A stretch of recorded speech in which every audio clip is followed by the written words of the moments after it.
And we are live. A couple of minutes early, but here we are. Welcome, everyone, to Sea Monster Live. It's your host, the Sea Monster. This is number 16.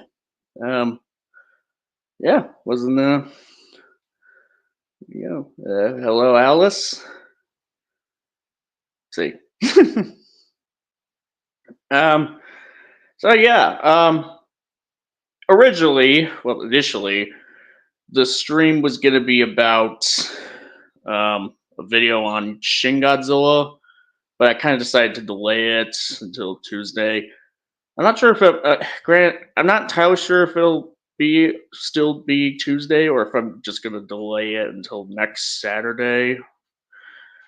Um, maybe just give people a little more time to prep for it, myself included. You know, make sure life is things in life are just like straightened out and in an order. But yeah, I wasn't even gonna get to, like after delaying it. I wasn't even gonna be streaming today, but yeah, something else came up. It's like, oh, hey, maybe this will be worth talking about. Hello, Antonio. Now we're actually gonna have a couple people come on. Is Cianimus gonna be here? Why? He said he'll be on. But first we got hello. Hello. How are you doing? Doing all right. How about you? I'm fine. I just got breakfast, so more accurately brunch, but yeah, I'm okay. Cool. Just a heads up. A little slight digression before we get into the main topic. I actually just got a hold of the Tiamat figure from Playmates. Nice. I have her as well. It's a good figure. It's a surprisingly good figure. Like, it's not accurate at all, but I don't care. It's Tiamat. The paint for like the I guess you could call it the face frills pretty much is it definitely could have been improved, and there's like a little unpainted like blue sort of hinge thing that could have matched with like the lower jaw thing, but yeah, I mean it's so far I'm liking what I'm seeing here.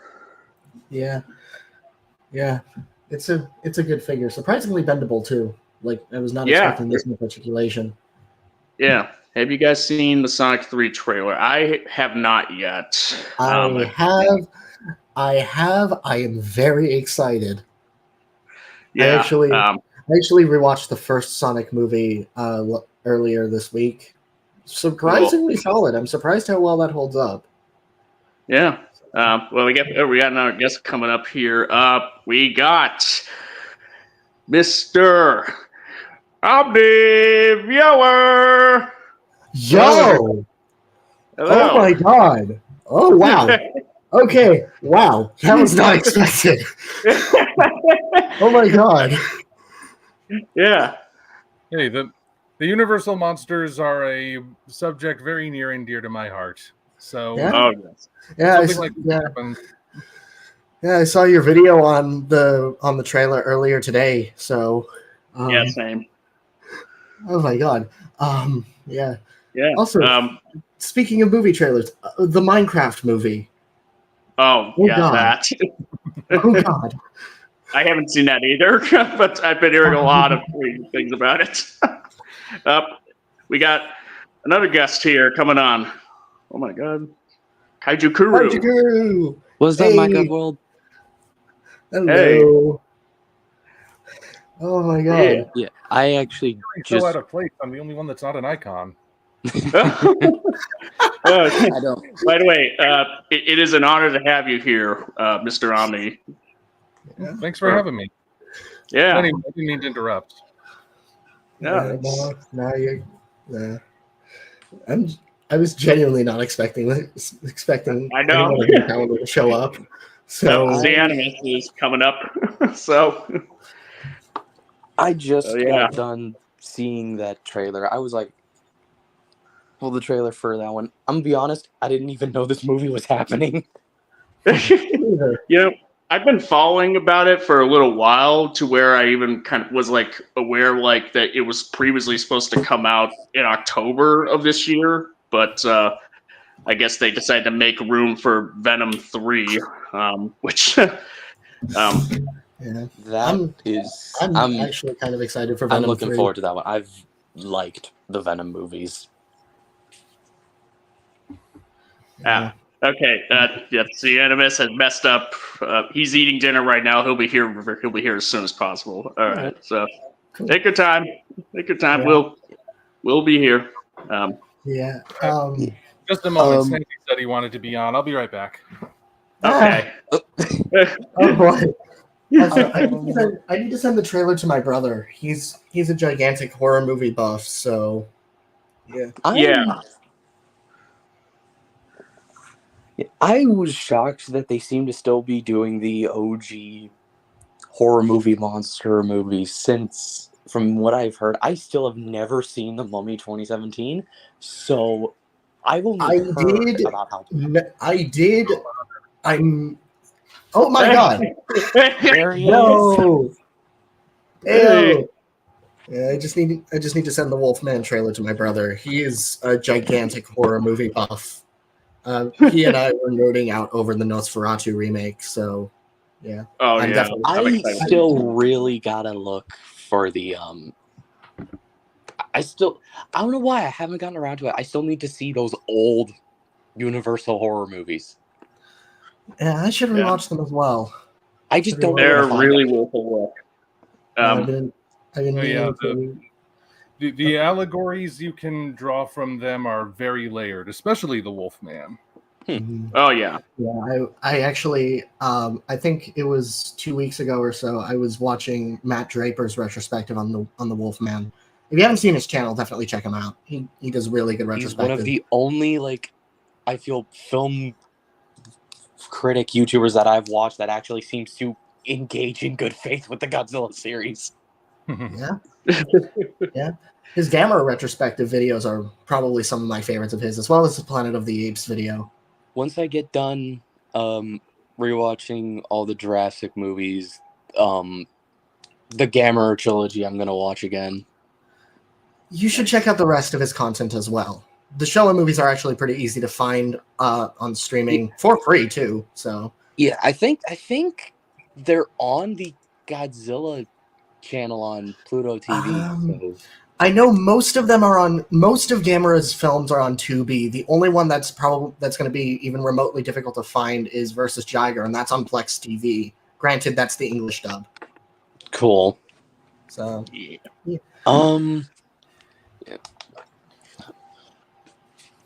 Yeah. I don't really know. I will say, from what I've seen of the trailer, granted, I haven't seen the original Wolfman, so I feel like, for me, it kind of just looks interesting, but I'm not sold. Yeah, here's the thing. I as someone who pretty much is definitely a fan of the Universal monsters, including the Wolfman. Funny thing enough, I've seen I've seen years ago. I've seen the 2010 version before I'd seen the Lon Chaney Jr. version. Confession on my part, but I have seen the original as well quite a few times. But yeah, I pretty much watched the trailer, and it's like, if they didn't show a certain clip on Twitter 2 days before this teaser, I would be like I'm ready for this movie. Now, I'm not even.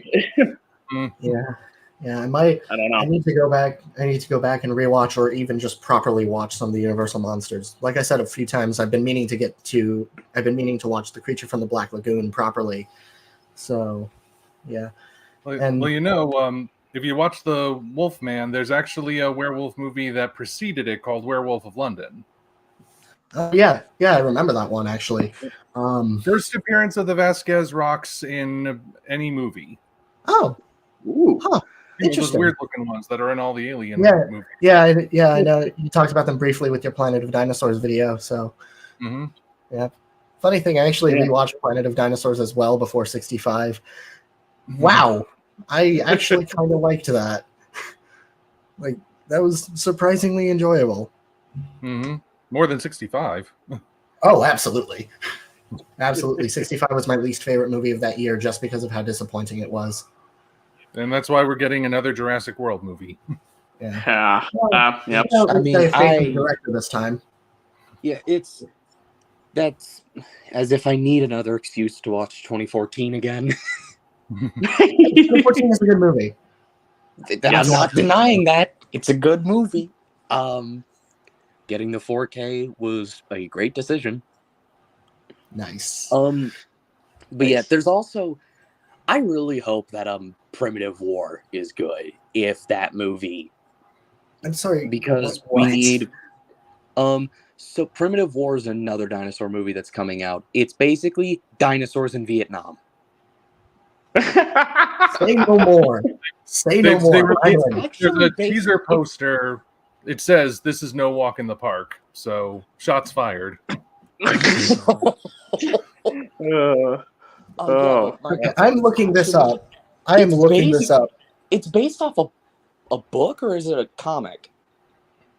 I don't remember which one, but it's originally based on, and it looks interesting. I will need to read it, but yeah. Wow. I just found the poster. Wow. Okay. This looks interesting. The poster, I'm not gonna lie, is giving me Jurassic Fight Club vibes, and I don't know how to feel about it. I'm still gonna see this out because dinosaurs in Vietnam sounds like a fun idea. The funny thing about this, it doesn't even have a Wikipedia article. Like, I'm trying to find it. It's on IMDb. Wow. Yeah. So, I was actually talking to some of. Never mind. I was lost my train of thought there. Yeah. It happens. How many of the original horror movie monsters have gotten a remake from Universal for now? I mean, the Mummy was Invisible one. Man, Wolfman now. Dracula, a couple times. Dracula we've had how many times? Well, there's been Renfield, Last Voyage of the Demeter, Dracula Untold. That's from Universal. So so that's 3 from Universal alone.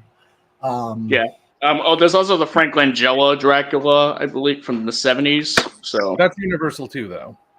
So that's 4. So that's 4. Wasn't there a Frankenstein remake at one point, or from multiple? Kenneth Branagh? Ah, okay. But that wasn't Universal. That was Columbia. I think. Oh, okay.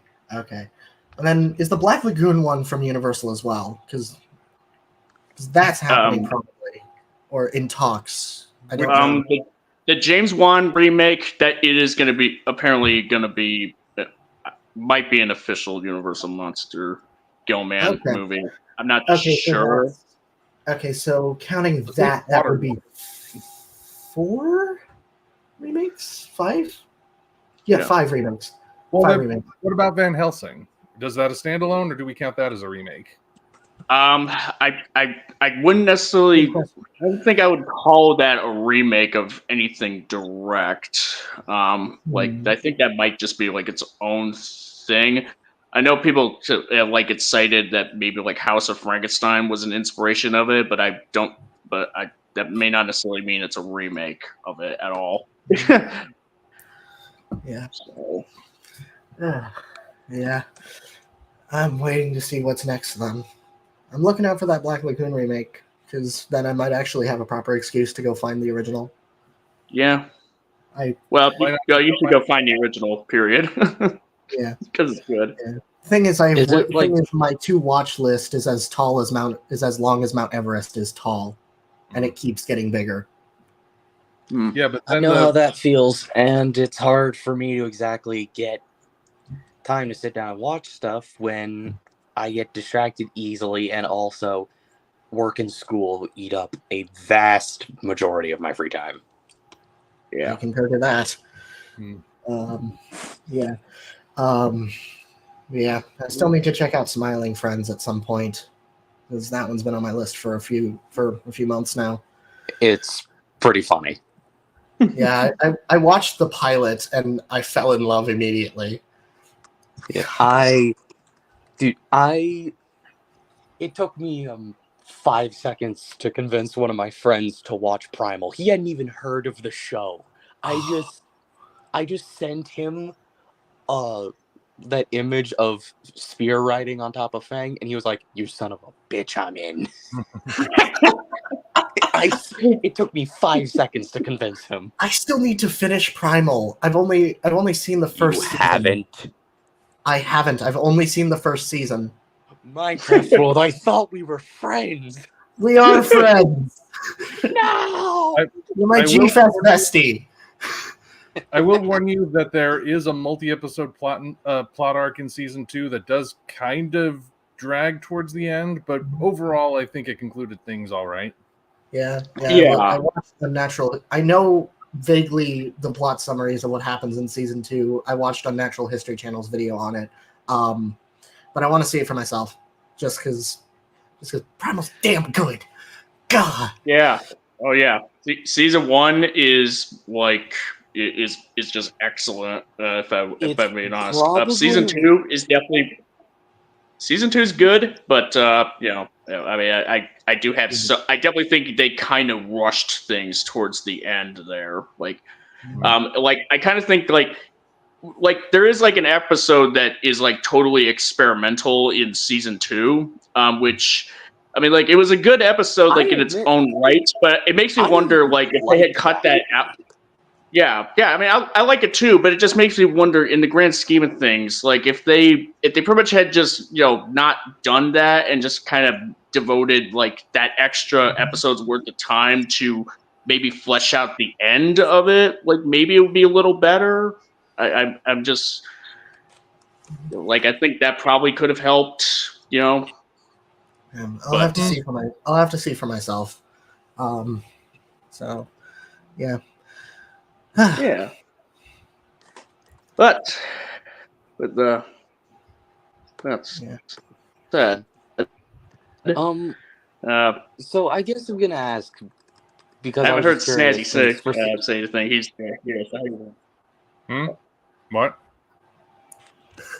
Oh, hi. You spoke. Yeah. I have a lot of books I need to get through, a lot of media I need to watch. Oh boy. And I still need to work on that Project Nemesis video. So the thing is, once you get into the Universal Monsters, though, you're gonna find that there's actually a lot of stuff you'll want to experience, but you can't. Like, there's actually a book called The Return of the Wolfman. I believe that's what it is. Either The Return of the Wolfman or The Wolfman Returns. It basically picks up right after the end of Abbott and Costello Meet Frankenstein, shows Talbot surviving, and basically not only shows how not only fills in a lot of gaps, but also ties it in with the creature movies, the 50s sci-fi movies, and basically does this whole work, does a lot of work to establishing the Universal Monsters as a proper continuity. But you can't find it anymore unless you're willing to pay like $500 for a used copy. So, Mother of God. Actually, no, she had nothing to do with that. Wow. Dang. Man. So, like, scour a used bookstore, maybe you'll get lucky, but otherwise, yeah, I'm not taking my chances, especially when I need to be really like careful with my money nowadays. Don't we all? Don't we all? Oh God. Yeah. Crazy. Yeah. Just the kind. I'm down. Well, not the book, but the movies. So. Yeah. So I guess we'll just get into a little bit of like a discussion, I guess, as far as like the teaser pretty much for this new Wolfman movie, because it's kind of as well as just the discussion about the Wolfman design in general, or just anything Wolfman. Just a at least in that general. The only picture I saw of it was Omni's thumbnail. Where did you find that? It's been circulating around. I think it was taken from the snapshotted from the teaser clip that went up on TwitX. And I first saw it on Kaiju Canucks Discord server, where it was posted there a few times, and people were talking about it. I'm just now looking at this. Why? That's the appropriate response. This looks less like the original Wolfman, and more like one of the goblins from Harry Potter. Yeah, yeah. I saw that and I thought troll from Lord of the Rings or orc from Lord of the Rings, whatever it was, whatever they were. It's like if an orc from the Lord of the Rings, or even like the Green Goblin, pretty much hung out one night with the Crypt Keeper. Dark universe. Well, or one thing that popped into my mind, do you remember those gothic horror remixes of fairy tales that they made movies of in the 90s? A Rumpelstiltskin version. Oh, maybe. Okay. I think I know what you're talking about. That actually sounds cool. Oh yeah, like one of the things I think is that it's not a bad makeup per se, like for a creature, not a bad design, but terrible Wolfman makeup. Yeah, you couldn't have at least made it a little bit more gray. This is going to be the Zilla of Wolfman designs. Oh. Yeah. Oh, the thing about this design is, like, it makes me wonder. Like, I think it's the fact that it's literally just what we see in that clip, not in the teaser, but like the little clip that was circulating before the teaser, is that. I pretty much thought maybe this design just doesn't translate well as like a Halloween mask or gloves or whatever they were trying to go for with that. I'm thinking maybe, just maybe, if we actually see it in action, maybe they might sell it, but I'm not sure. I'm not even sure. Here's the thought I just had. What if over the course of the movie, his condition or something worsens, and this is it early on? Right. I've heard that theory posited. The only thing that has me skeptical about it is that it's a Blumhouse production, which is known for keeping the budget as low as possible, and every new makeup they do is more money they have to spend, since they're going the practical route. Yeah, with with something like, and you can very clearly. I'm sorry. I'm trying to formulate my thoughts here because funny thing, I finally got around to watching the Five Nights at Freddy's movie. The thing is, it's not 100% accurate since it's animatronics, but they still at least made an attempt with that film to go as accurate as they could, albeit it probably was something with the director, but they still tried to make something accurate. With The Invisible Man, you could do a lot with that. You don't even have to design quote unquote him, but with the Wolfman, you got to be very specific with what you're doing, because the Wolfman is an iconic look. It's you have the figure right there. It's one of the most iconic monster designs, not just from the Universal monsters, but just in general. So it takes a lot of effort. If you're going to remake it, you got to do this right. There's also a lot of difference between Wolfman and just your box standard werewolf. Yeah. Like I said, it's an iconic look that I should have added. It's different from typical werewolves.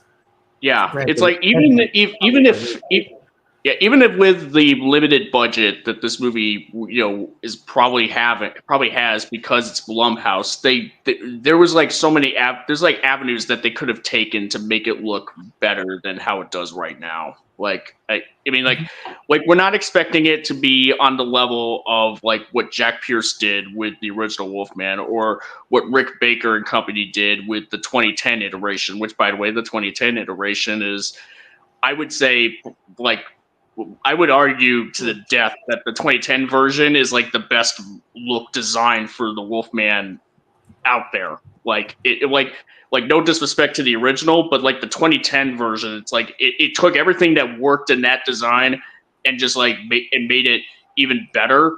And pretty much whatever you could potentially say shortcomings of the original design, which is mainly due to like limitations from the time. The 2010 version, because that thanks to like modern techniques of like special effects and what have you, it gets those enhancements to where you're like, all right, now like it's pretty much peak Wolfman design. Mm-hmm. Looking this up, this is pretty on point. This is you said Wolfman 2010. Yeah, I'm gonna look at this. The remake that everybody skipped over. Hey, that is pretty good. Yeah, that's about as on point as you can get. Like, yeah, it's awesome. It's a great Wolfman design. It's got that sort of. It's got it's sort of there are definitely spots where I can tell that's a suit, and then. They basically they took what was there. The original design, if you watch the first Wolfman movie, it's supposed to be initially a bit ambiguous if Talbot is really cursed or if he's just insane. Of course, you get a clear answer by the end, and the sequels confirm it. But the whole idea of him not being fully canine or not having a pronounced snout and ears or everything is supposed to kind of play into that, where he does look like a fusion of wolf and man, but is that because he's been cursed or is it because he's just nuts? And the remake design, like you said, takes the base of that and they enhance the more monstrous features, got a bit more of a canine nose, more pronounced fangs, bigger claws and everything. But if you were to still look at it out of context, you would still say, oh, that's a modernized version of the Wolfman. Yeah. Even looking at the design for the 2010 version, the only downside I would say that doesn't really... The one gripe I would have with this, I haven't seen the movie, but the one gripe I have with the design is that it looks a little bit too brown. So, because wolves are typically more of a grayish color, but even then, that doesn't hurt the overall appeal. Look, even if it was black and white, hell, it's still recognizable. It's still a Wolfman. And the brown generally contrasts with the clothes he's wearing most of the time. So that too. Yeah. But here's the thing, like I think the original Wolfman design, if you were to put it in color, like it's pretty much even it's a lighter shade of brown than the 2010 version. So yeah. Also, Animus is asking where the link is. I pretty much sent you a message for it on Twitter. Hopefully it should be there. So yeah, it should be in your Twitter your X DMs. Let's just say. No. Yeah. X DMs. I refuse to call that place X. Same. It's such X. That's right. I'm from outer space. I'm mysterious. Antonio was asking what our thoughts are on the Wolfman design from Van Helsing. I mean, every time someone says Van Helsing, I think of I keep forgetting that was it there like an actual show or a movie? Because whenever I think Helsing, I'm always stuck thinking about Helsing Ultimate. This is in reference to the 2004 movie with Hugh Jackman with the Wolverine. Yeah, I was watching the X-Men movies. I'm watching the X-Men movies with a whole bunch of people in my dorms for the past few weeks. A lot of fun. Yeah, this feels a bit much, but I haven't seen the film, so I don't know if this fits. This design. Here's my question: have the designs of these remake monsters been fine up to this point, or is this like the first really bad one? Well, I would say if you were to, I'm sorry if I cut you off. You can go first if you want. Okay. So I guess if we just like go down the list. I mean, like you got Dracula, designs, the most notable like design for Dracula, at least of recent, that's like recognizable as like a Universal Classics Dracula is the version played by Nicolas Cage in Renfield. Like, and that's like a straight up like a direct homage to the Lugosi appearance. Even if it's not the same character, it's still more or less as that iteration. It's still like it still stays a lot in spirit of it in terms of overall design, with the slick back hair and the cape with like the whole collar that's in the back, and what have you. Right down the fact they actually like have Nicolas Cage like Nicholas Hoult imposed as Dracula and Renfield respectively in a stylized sort of like it's superimposed in like scenes from the original Dracula, which I thought which is a really neat little touch there. Dracula design wise, not a whole lot to exceptional, pretty much, unless we were to also count Last Voyage of the Demeter, which is a lot more Nosferatu, but way more bat-like. So that. Yeah, which I pretty much I like. To be honest, I like Last Voyage of the Demeter. But I'm not well versed in that sort. What's the difference between Dracula and Nosferatu? Because you speak to them like they're two different entities. I guess the difference is that Dracula is not a work of plagiarism.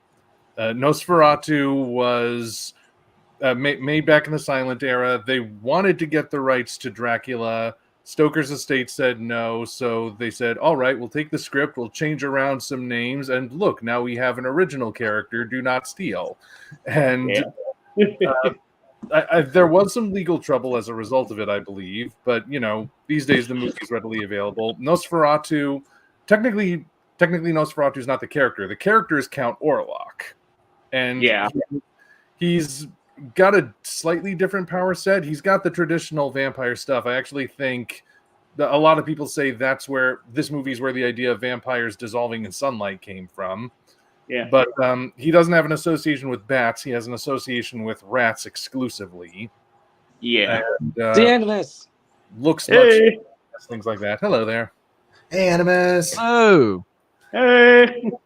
I'm still eating, so I'll be like in and out of mute. But yeah, you started talking about stuff that I wanted to say stuff about, so I was just like, I gotta go on. Yeah, fair enough. Yeah, and as far as like the Nosferatu stuff is great. I've seen the original, and I've seen Shadow of the Vampire with John Malkovich and oh god, what's his name? Green Goblin. Oh, Willem Dafoe. Willem Dafoe. Yes. Yeah, I really love that. Would go crazy as a Dracula. He's really good in Shadow of the Vampire. Go watch it. Go now. After the stream, go watch it. Yeah. What about Dafoe in the new Nosferatu? Hold on. Which one are you talking about? It's a film called Shadow of the Vampire. It's a film about the making of Nosferatu, but with the added little sort of USP that Count Orlok is actually a vampire. Mm-hmm. The actor playing Orlok, Max Schreck, was a real vampire. Nice. Which is an actual urban legend people believed. Huh. Also, I just looked it up. Willem Dafoe is in the new Nosferatu. He's going to be playing. Yeah. That's what I found funny. It's like, well, the new Nosferatu film comes out. It's like Willem Dafoe's in it, but he's not the vampire. What? I was sold when I read Bill Skarsgård as Count Orlok. Jesus, why didn't I think that? I'm so excited for Nosferatu, the new one. It looks insanely good. I'm gonna be taking my brother and my best friend with me to see it this December. So, oh god, I can't wait.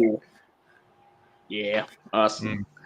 And as far as like other Universal monsters that were remade, I mean we went over like Wolfman, at least the 2010 version. The Van Helsing Wolfman design, I'd say, I mean it's not my personal favorite design, but I do think it's a good design for the kind of style and tone that movie was going for.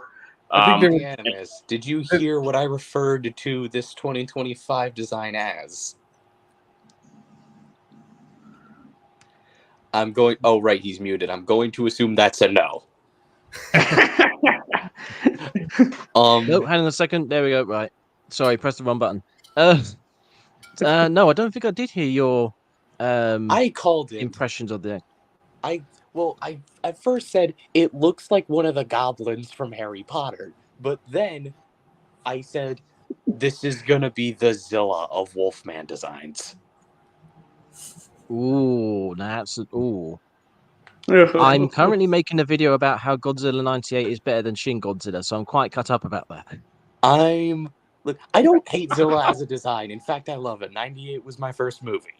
But the fact that the 98 Zilla inspired the 2000 Millennium Godzilla, I don't know how much we can hate on it. Yeah. Though, funnily enough, his colors are derived from the American poster for the 54 movie. Same with the Atomic Breath, which, yeah, I rewatched Godzilla 98 and Godzilla 2000, so, yeah, both are pretty solid, actually. Like, genuinely surprised. Anyway, but that's not the topic.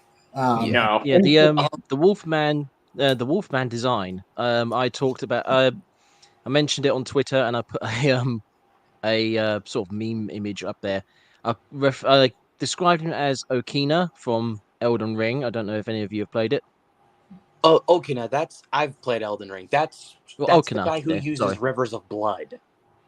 Yes, just when I saw the video of the guy in the Wolfman costume on Twitter, I saw that and my actual immediate reaction was, this looks like one of the zombies from Kingdom on Netflix. But then my second reaction was, that looks exactly, and I mean exactly, like the mask of Okina from Elden Ring. It was uncanny just how alike it was. I hate that I'm seeing the resemblance. Why would you give me this information? You can't do this to me. He looks like everyone said like I'd say he looks a bit like a buffed out version of the Crypt Keeper from Tales of the Crypt. Yeah, I'm still sticking by the Lord of the Rings orc analogy, because, dude, all you have to do is make his skin color a gray, and then it's right there. There you go. Yeah, he'd be like an elder orc or something. Actually, like that. No. If you made it a gray, it would actually look a bit more like the Wolfman. Yeah. Or if you made it brown, then it'd probably look more like the Wolfman. But still. Yeah, they could have just given him like a little more hair. Like, come on, guys! Like, this is not. It's like it shouldn't be that hard to. They didn't even get the teeth right. This new design has the sharp teeth coming down, but the Wolfman's teeth come up. Like when a dog opens its mouth, the bottom jaw teeth are pronounced, which is what they do with the Wolfman. They didn't do that here, which is weird. It's one of the more basic things.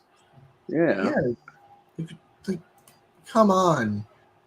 I put a link to Okina, an image of him in the private chat if you want to have a look at it. It's it's very surprisingly uncanny. Oh, okay. Yeah, now I can see it. Well, actually, no, this has more hair than what the Wolfman has.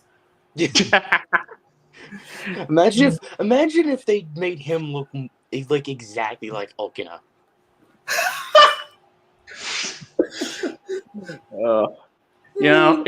Here's the thing. I don't know if I'm pretty sure Omniviewer would recall this, but like in the 2010 version where we briefly see like sort of like a near naked like werewolf child in the 2010 remake, it's like I can't help but think like it seemed like they were trying to where it didn't look where that thing doesn't really in that 2010 movie, like it's obviously meant to be it's like a hairless sort of werewolf child pretty much, so there's like a lot less hair on him.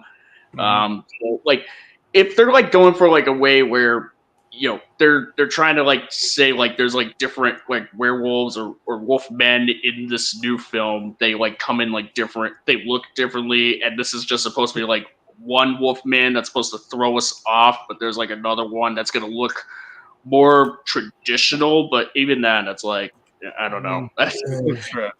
And even we know even there's two of them. Yeah.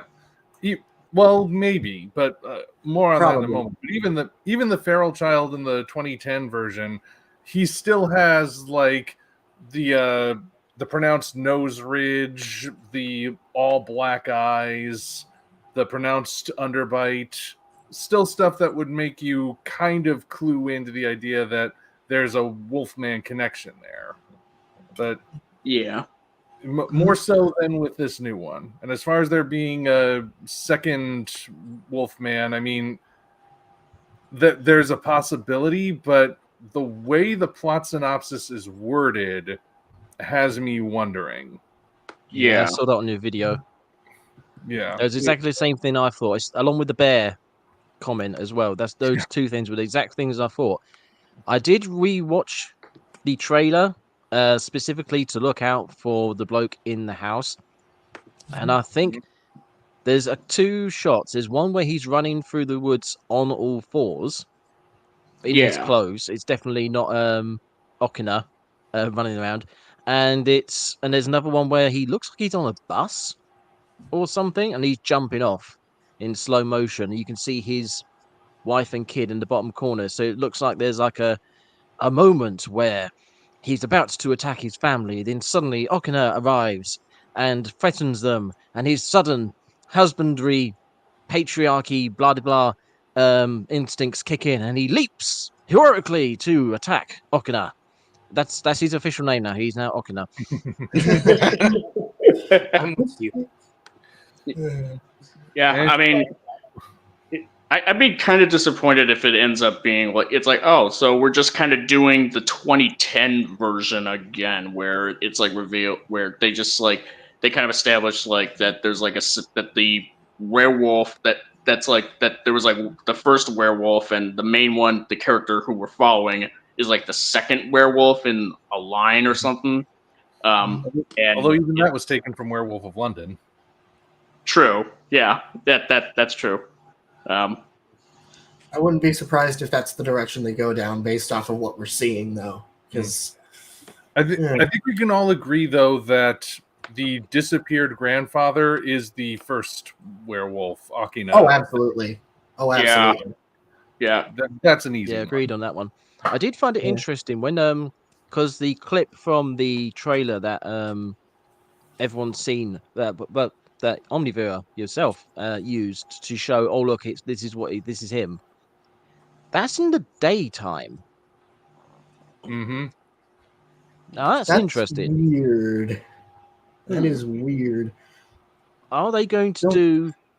Are they going to do a 2010 thing? Like, there's almost like a hybrid version. Like, it's not quite there. It's not, the infection hasn't kicked in properly and hasn't gone all the way, so it's only partially wolfy, which is why we've got the what we've got or what we've seen so far. And then the dad is going to go full werewolf, which we haven't seen yet.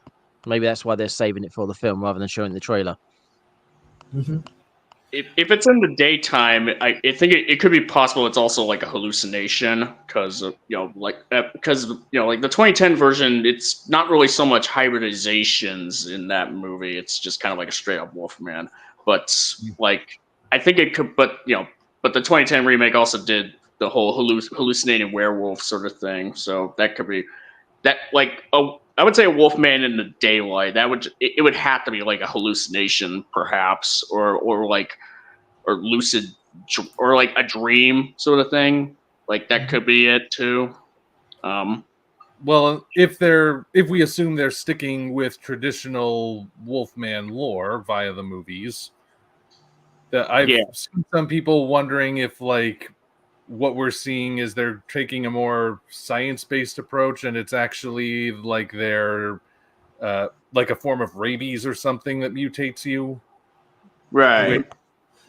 I don't know. That sounds more zombie than Wolfman to me. Yeah. So less like full-on wolf transformation and more like feral people type thing. Yeah. Right. Which on its own I don't hate the concept of, but that just the Wolfman by nature is supernatural. Like that's the entire point of the thing. Hell, that's the entire point of werewolves as a whole. So right. The thing about also the Wolfman, is the original version and even the remake, or well, mainly the original, is that as Andrew said, like a lot of it is kind of like you're not sure if Larry Talbot is either going crazy or if he actually is cursed with lycanthropy. I'm wondering if this new version is going to go the tact of where it's like a lot more psychological, and they're gonna and it is just kind of like maybe like there is some kind of like sort of rabies thing going on, but it's like maybe it's like metaphorical or something like that. It's like if it's done really really well, then and okay, I guess I could kind of go with it as like a sort of like a one-off sort of take on the Wolfman that's like really psychological, where like the monster being brought out, it's more like in their heads rather than like an actual Wolfman. Let's just say it's just like a guy going crazy, but acting wolf-like even, but. Yeah, I don't know. Like it's unclear whether or not they're actually going to go in that direction. And even if they do, I don't know if it's something you would have to knock it out of the park with as like its own, as like a whole different, as a different take on the Wolfman tale. That's a lot less traditional. But yeah, like like who knows? Yeah.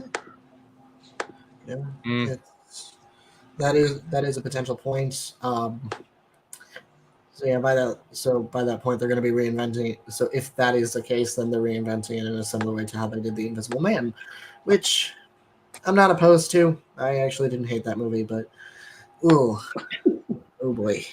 I haven't actually seen it. Was it any good? The Invisible Man. The 2021. Yeah. I know you, Omni, were a bit mixed on it. Kaiju, I don't know how you felt. I personally liked it, but yeah.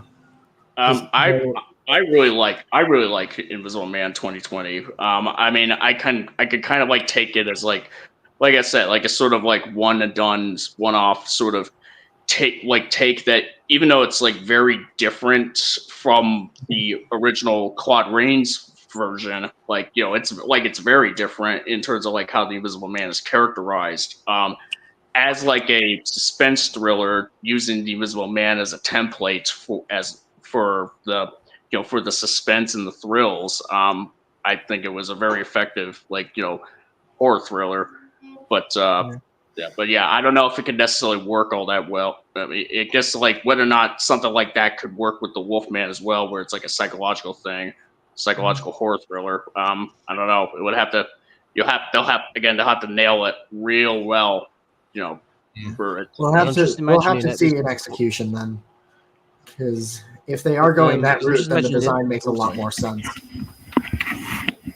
I mean, the movie does look like it's going to be really intense, which is good for a horror movie. Oh, absolutely. Yeah, I really like the teaser for it. Like the teaser, like it's got there's definitely promise. Like Wolfman design aside, it looks like it could still potentially be like a good thriller. Like at least I'm hoping. I dig the callback to like Alien, with like the title just kind of coming up slowly, with slashes coming up as they show flashes of scenes of Wolfman insanity and people in peril and what have you. It's like Well, you've just reminded me. I was watching because we watched the trailer. And I really do not like. Sorry, I've got half a mouthful of food. I really do not like modern trailers who have 6 seconds of the trailer at the start of the trailer, because they're trying to get into the YouTube 6-second skip button bit. So I was very much appreciative of this trailer not having that. But then because I was concentrating on that, I then paid more attention to the whole praying mantis eating a wasp bit. What do we reckon, if anything, what relevance does that have on the rest of the film, do we reckon? I was wondering that too. Yeah, same. That's a really interesting way to start it, considering. I mean, there's the obvious hunter aspect of it there, the waiting to strike, and it's sudden. So, It's also the fact that it's a wasp, and most people consider wasps to be dangerous. So then, is there going to be some kind of a turnaround in this film where we think the predator is maybe the Okina outside, and then someone inside is the monster, but it's maybe not the monster we think is? Or maybe I'm just reading way too much into it. I mean, again, based on the plot description, that sounds like where it's going. Yeah. Yeah, could be. Yeah. It's probably, it definitely is going to be set up for how the film, like the way that starts, it's definitely giving us an idea of what this film is going to try to be. So, yeah. Wonder if there's also something to be drawn from the fact that it's nature footage specifically. That's a good point, actually. Because, supernatural aspect aside, wolves are part of nature.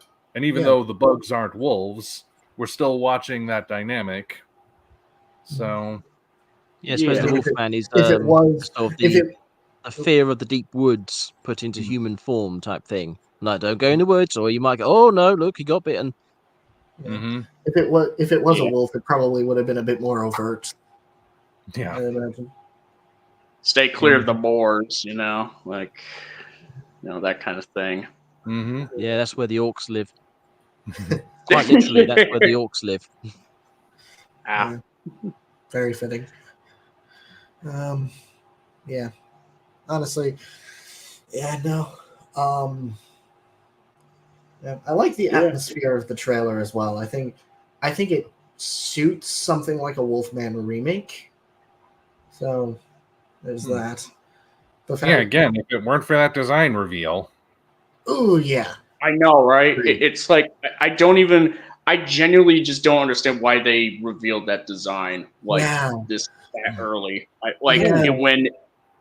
How could anybody have looked at that design? How it's like how it translates to just out in the middle of the day with no dramatic lighting whatsoever, and where you could clearly tell it's a guy in a mask and in gloves. Hopefully that will translate better in the film itself, because with dramatic lighting, maybe more intricate makeup as opposed to a mask.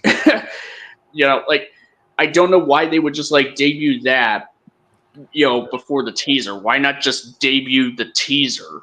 It just makes no sense whatsoever. Only thing I can rationalize it with is the ugly Sonic conspiracy theory. Oh yeah. Okay, I'm so sorry about that. I just got back.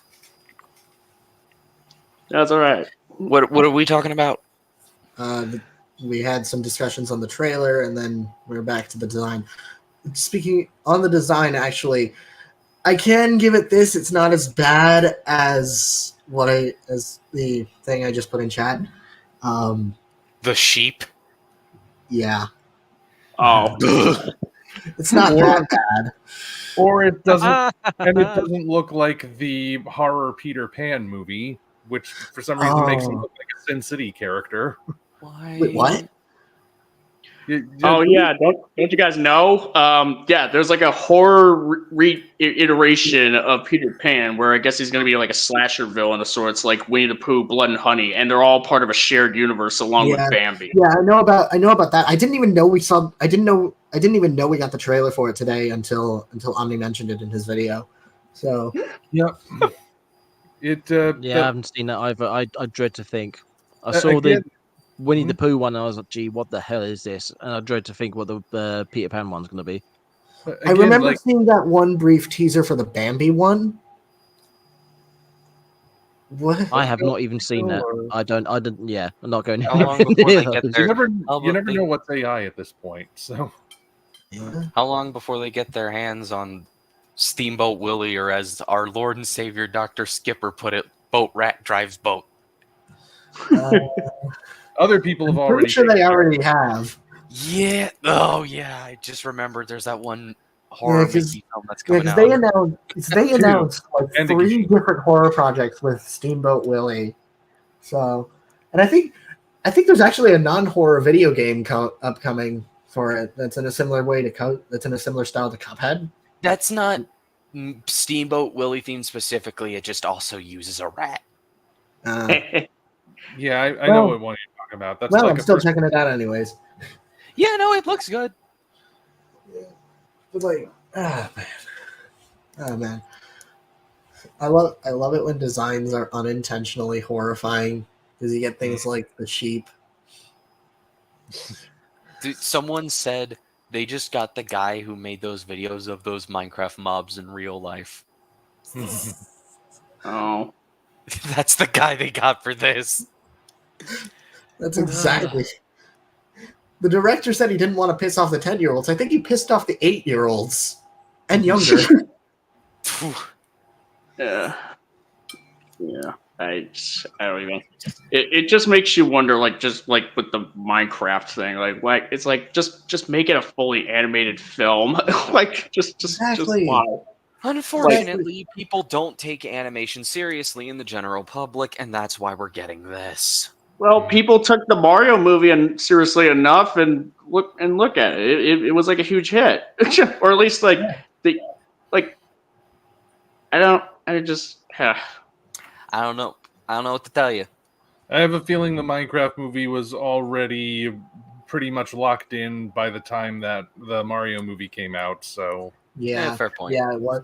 Yeah, actually, I feel like we've known that a enough. Mario movie was happening before the Mario film even came out.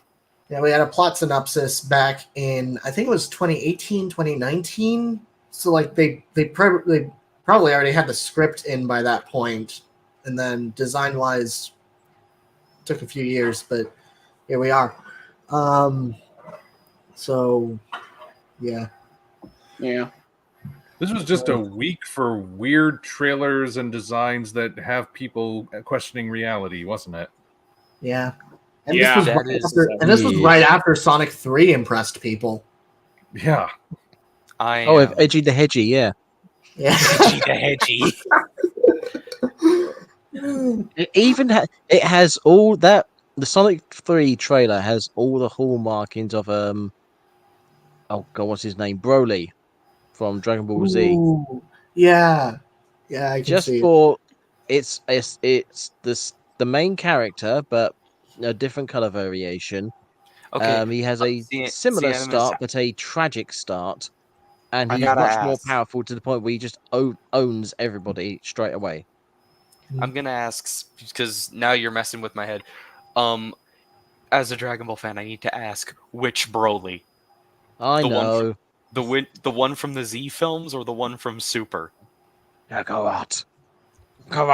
Okay, my son is now just started talking the same word over and over again. I'm going to leave now. It's like the way that they set up, considering you're comparing it to Broly, that makes me think more Super Broly, where Z Broly is just a whole other breed of sadistic. Especially in the original film. Once he turns on, he's a whole thing. I think Super Broly is probably closer to it. Especially with the whole, he's been around the whole time, but nobody's known about him until just now. Yeah. How convenient, because he's been in such an isolated spot. The main difference here is that it seems as though Broly was largely just a living weapon, where Shadow seems to actively be driving the plot forward. Yeah. Yeah. I kind of so excited for that movie. I kind of saw a meme related to Sonic 3, where that said something about along the lines of like a child gets shot and everyone, and that or is hinted at to be shot in the trailer, and that's a key plot point in Shadow's backstory, and people are all like, yes, dude, I am going to cheer the second Maria gets shot. Flip it. Clip it. Clip it. I don't care. I stand by it. Anyways, I'm still very excited. I'm still very excited for Sonic 3. I loved the Sonic movies so far. Sonic 2 was one of the best theater experiences I've had. Mother of God, that was fantastic. That was that time watching the theater is up there with the G-Fest showings this year, which were amazing. Seeing King of the Monsters for the first time, seeing GXK with my friends in Sonic 2 were just wild. Oh yeah. Yeah, for me it would be No Way Home for the first time. I went with a whole bunch of Spider-Man fans, and my God, we were just going insane. GXK, obviously, I didn't see Final Wars, but GXK's G-Fest screening, and my first screening of that, and Cotham's first screening. Oh God, Sonic 2. Wow, that was amazing. Yeah. Oh, and the Mario movie. I've not seen any of the recent Sonic films. You haven't seen them yet? No, I saw the trailer for the first one. Went nah. Then I saw they remastered it. I was like, still nah. And then I just couldn't be bothered with it. The first one's pretty charming. It's basic, but it's not bad. It's a pretty standard road trip film. That's what it is. And then if that's the case, then I'll. The end. Sorry. It's a standard road trip film that turns into The Flash by the end, but is better than The Flash. Yes. yes. In which case, I might give it a watch because old films that mimic recent films that mimic older films are just better than a lot of like modern films that try to do their own thing. I recently watched Top Gun Maverick, and that is basically an old film made with new stuff. And I was just like, this is refreshing. This is honestly refreshing. Even Morbius was much more refreshing purely because it was an old B-movie style monster flick, like superhero monster flick combined. But it had all the tropes and trappings of one of those like B-movie superhero films that came out in the early 2000s or something. And it just felt more refreshing to see that again, because it's like, yeah, this is not trying to be bombastic over the top and universe making, even though they do actually try and do that at the end, but never mind. Yes. Other than that, it just felt so. It's like, this is the cheap schlock I've been waiting to see for years. And so, weirdly, speaking of which, sorry, would you say Morbius is what you wanted GXK to be? Swearing inbound. Fuck yeah! Oh no!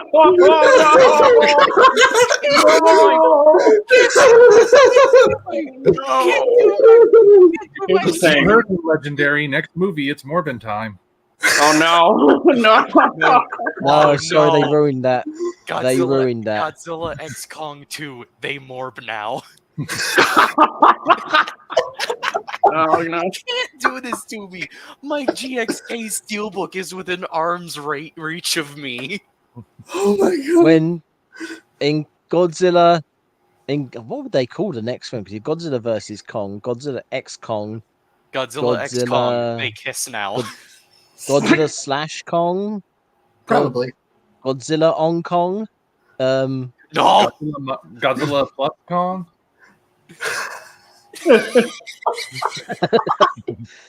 Enzuru. The next one would be Godzilla minus Kong, maybe. No! Dude, could you imagine? He's not even in the movie, but they still put him in the title. Legendary needs to do that. That would be hilarious. That would piss off people. Yes, Minecraft Roll. That's why they should do it. I know. I agree with you. Godzilla X Kong Generations. Oh god, don't. That would be a trope to back in the years. Like they go to the next film and then, oh look, there's Godzilla with his son, and there's Kong with his Actually, no, he's already got a sort of adopted son, hasn't he? Diddy Kong. Yeah, Yes. Only good character in the film. And I yes, disagree with Diddy that Kong is the only vehemently. good character in Godzilla X Kong. He's the only good character. I'm going to stand by that. See, I disagree with that vehemently. I just saw Godzilla and Generations, and I'm thinking back to that video game with the giant robot Dr. Serizawa. So That's the final boss of the MonsterVerse. giant robot, Ken Watanabe. You would see it. Admit it. Yes. Actually, wouldn't that just rip off the Michael Bay Transformers films? Because Ken Watanabe voiced the giant robot in those. Yeah, but it would actually literally be him. Because it's giant robot Serizawa. I forget how he plays Drift in those films. Yeah. Yeah. I didn't even know that was Ken Watanabe until Pointless Hub pointed it out in his video. So, yeah. Yet another film critic on YouTube that seems to actually be in good faith to the MonsterVerse. He's doing a video on Cloverfield next. So. Dude, I really need to just go and watch that movie. It's good. It is a good film. One of the things I've been thinking about doing, because I've been wanting to get back into making like kaiju videos on YouTube, and I want to start doing that. I've had this idea for a series called Beyond Godzilla, which is going into some of the non-Godzilla kaiju movies that are also not Kong. Count me in. Like I'm pointing out some of the ideas I had were starting with the non-Godzilla Toho films, Rodan, Mothra. I'm gonna count the Mysterians, or the Gargantuas. If I can find it, Gorath. Varan. If I can find that one as well, Is the world. Yeah, there's a lot that I could do there. Petragon. Then Gorgo, that one. I want to talk about Gorgo as well at some point because I would that be is a more than woke happy movie. But Gorgo, for all intents and purposes, is a woke movie, and I find it really funny that nobody acknowledges that. I'm gonna have to watch Gorgo at some point. Well, I've seen Gorgo, just the Mission Science Theater version of it. But okay. the movie is on YouTube, so it's pretty easy to find, and it's pretty freaking good. Like, genuinely surprised by how well it holds up. Yeah, it's short, but it's sweet. Not only are the visual designs like really well done, but it's just a pretty well put together story. So it's a very simple story, and then they build on that, as opposed to films which try and build kind of ridiculous stories to try and put stupid things in. Godzilla X Kong. Ooh. You can't resist. I'd just like to Oh, sorry. What? I said you can't resist, can you? You had on that note, to dunk on Shin Godzilla, but you chose to dunk on the other one. Well, Shin Godzilla's like absolute. I've got 3.5 hour video dunking. Well, it starts off from liking the film and then slowly but surely turns into a dunk. I'm going to be including clips from Fractured Diamond in my Godzilla X. I'm going to call. This is only like penciled in at the minute. I'm going to call my 98V Shin video emotional damage. Alright, you know what, Theodimus? I'm going to give you real emotional damage. You're forced to sit down and watch either GXK or Shin. Which one do you choose? Oh, God. Ooh. if you were to ask me, I would watch GXK, because at least I know I'm in for like an absolute weird cartoon sort of cartoon, maybe even a clown show even, but at least it'll at least have moments that are like unironically entertaining. Not that Shin doesn't have that, but it has less of that. Shin is just a slog. Yeah. Is there an option where I can knock myself out against the wall? No. You're tied to the chair, forced to watch the movies. Also, your eyes are peeled open. Oh God, The I only don't moisture you- know. They're both really bad. I know. Shin Godzilla Yeah. has the thing that really gets me is that Godzilla X Con is just bad. You watch the film, it's bad. There's so much bad in it. It's bad on bad. I mean, just the point where it's just like, oh, I recognize that bit from another film, and oh, they've included this bit in here, which is from another film, which doesn't really make sense in this film because Kongs don't talk. But then you've got Shin Godzilla, Together strong. where you have a monster who can basically be replaced with a statue on wheels, and And who the you've fans got interpret as a wannabe and you've got SCP-682. thematics. You got thematics, which on the surface everybody goes, "Oh yeah, it's inspired by the Fukushima Daiichi power plant meltdown." And then even to the point where you've got the flipping concrete pipe trucks are included in the final fight purely because they were used in real life for the complete opposite reason. Oh my, just such a stupid film. But Yeah. but the I am thematics are actually waiting. sort of past Evan. This is something I'm going to talk about in my video because I focus on. I think it was I can't remember who said it in one of these streams. We were watching. It was a King of the Monsters review, EFAP was and it? Was the EFAP one or double toasted one? Which one? might have been double toasted because Sea Monster was playing it was playing the audio, and somebody said, "Oh, Godzilla is just a monster. It's just an animal." Well, no, a 98 is just an animal, so you can't really get emotion out of it. And then I went off on one about, well, yes, you can get emotion out of it. You got the emotion. You can see the Yeah. emotion on Godzilla 98's face. And then I said, which makes him way better than Shin Godzilla because Shin Godzilla doesn't. And that's where my whole video is now stemming from. Yeah. I'm Also, waiting also for the anime. aftermath of that video. I Yeah. can't Also, see it. Tim, I think, has um, things he wants to say. Animus. One since I rewatched 98, one thing I would like for you to include in your video, actually, the final plan in 98 is an inverse to Godzilla's to the helicopter chase in earlier in the movie. It's they do the same tactic that Zilla did. Like lead them out of the way to a specific location, trick them, and then attack. Yeah. It's the exact inverse. Yeah, it's quite a good inverse. I put it into the fact that they're basically using his emotionality against him, whereas for earlier in the film he's afraid to go out. He's to go out of the buildings because of he was attacked earlier, so he's learned from that. And now he's like a bit fearful of it. But now he's so enraged that his children have been killed that he completely forgets about that and just focuses on trying to eat the people, which then lures him into the trap. So his own emotionality basically gets him killed.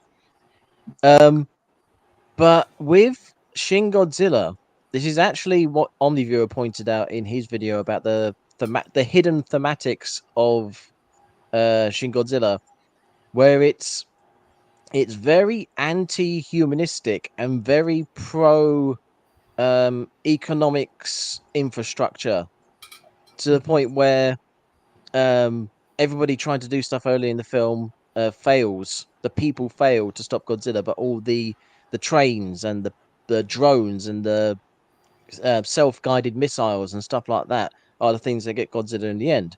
Even though that final fight makes absolutely no sense, but I'm besides the actually point. gonna play. I'm about considering I've already admitted I don't like Shin, but I'm actually going to defend it here and say that at least from what I've talked to of people who just adore that film, they've said that they understand that typically what they've said is that it's interpreted for them more like the end of -1, where it's like it's a plan where they don't have to send as many people to their deaths as possible. They are trying to. Well, this is something I pointed out in my Fractured Diamond video. I'll go into it more detail. But earlier, a couple of scenes before, oh God, what the hell's her name? Are we talking about Which there's literally only one good female character in the film. What's her name? There are two female characters. Which one? Is it the one that's not Kyoko? Is it Kyoko Patterson, that's her. There. Oh. The hot A one. couple of scenes before she convinces America to join the fight, they come up with a 5-stage plan to attack Godzilla. Then Kyoko gets America involved. She says it like, yeah, I've talked to them, we got them involved. And he's like, yeah, it's great that you've managed to get them to help and get their stuff involved. Then the plan gets executed, and 2 of the 5 stages are entirely American based. What were those stages going to be beforehand? The fuck?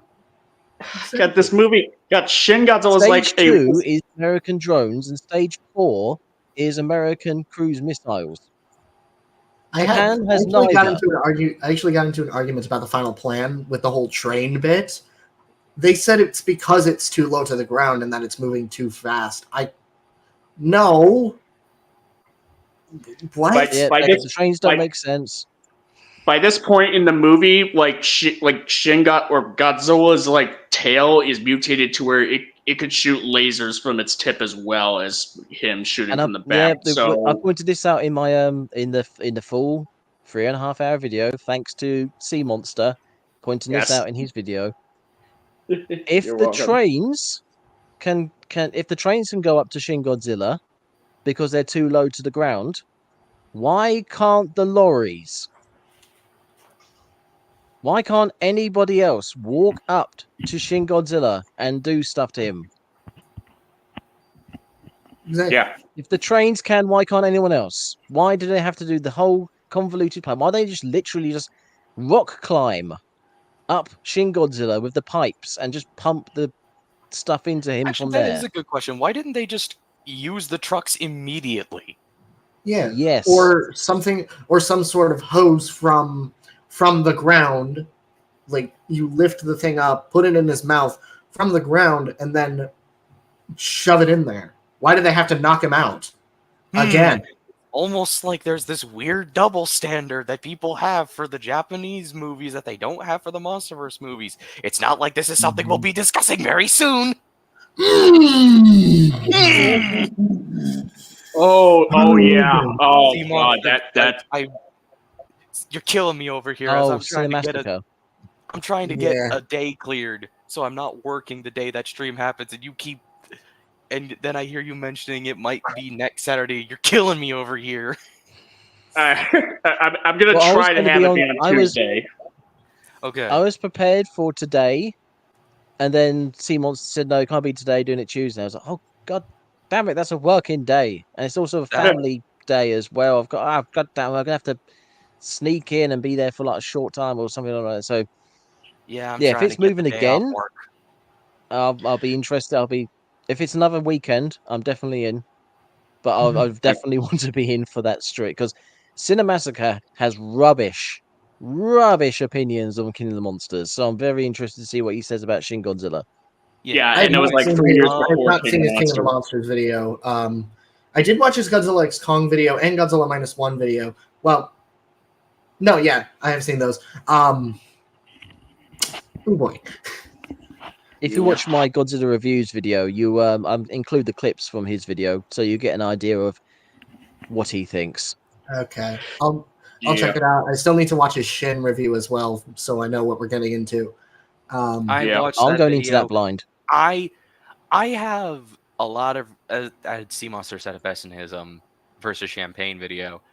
I have a lot of respect for Cinemassacre and James Rolfe. I think he's done a lot of good for the fandom, especially in its darkest time. Mm-hmm. But yeah.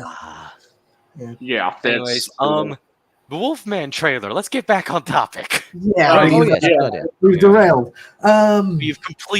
We have gone to a completely different track. Technically, Godzilla started as a horror movie, so it's not too far off. We went to You're on the tracks that hit Shin Godzilla in the ankles. Anyway. I would like to say, I'm getting back to the subject. Someone mentioned something earlier, which reminded me. There's a film called Charlie's Farm. It's an Australian horror film that's very like Friday the 13th-esque, not only in storyline but in the feel of it. And the reason that came up in my head is because, one, it's on YouTube, so you can watch it.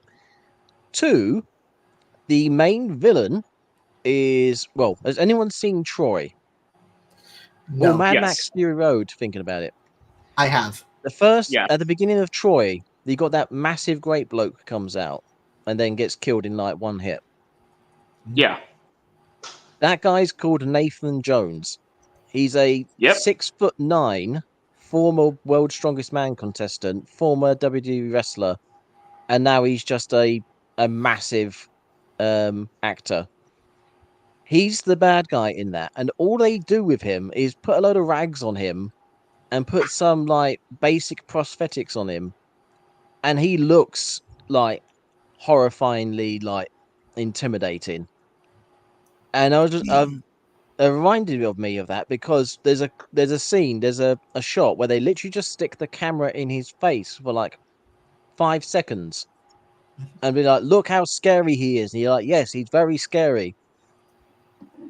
Comparing that to this quote unquote Wolfman, I'm just thinking to myself, how have they done so much worse?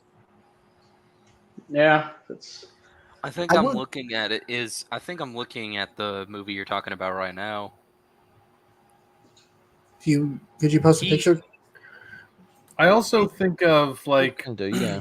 Another cinematic werewolf we could potentially compare it to, kind of Universal adjacent, is Hammer's Curse of the Werewolf, which that's another one where it's still kind of inspired by the Wolfman, but they tried to make him a little more wolf-like, a little more pronounced face, pointed ears, gray color. It's actually one of the more subtly played werewolf movies, because like it.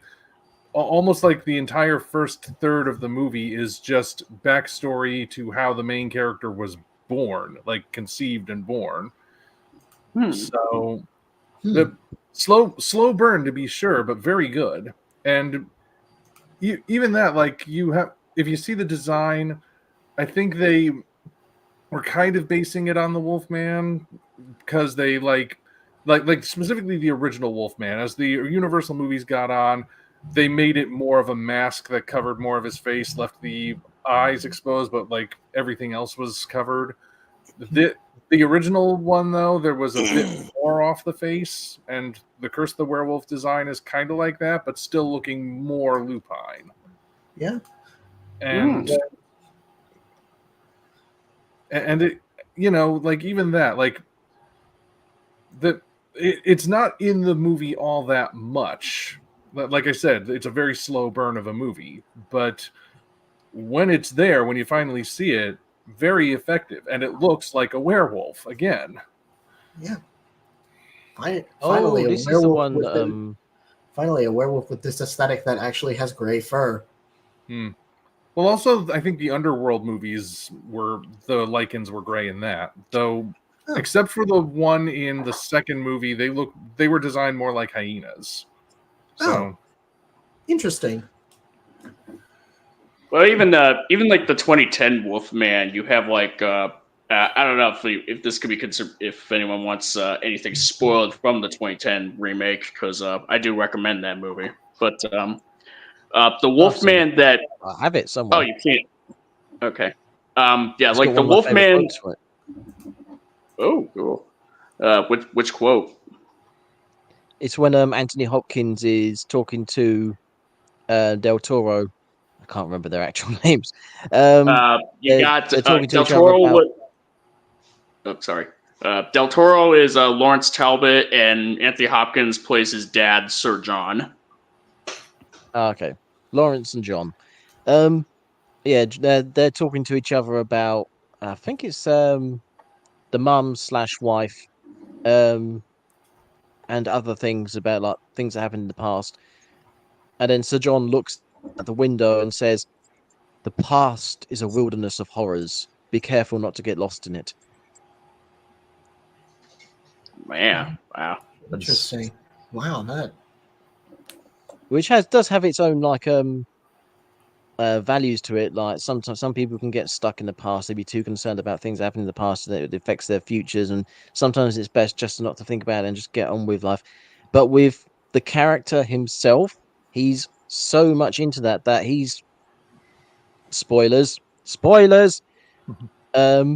He's so much into that he's completely ignoring the fact. Oh yeah, I killed my wife, but yeah, let's just keep going. It's just no, you're going a bit too far. Yeah, God, the 2010 remake has like quite a lot of layers to it. You know, like it's like it's pretty much like I said. It's like the design, the 2010 design. You know, for the Wolfman.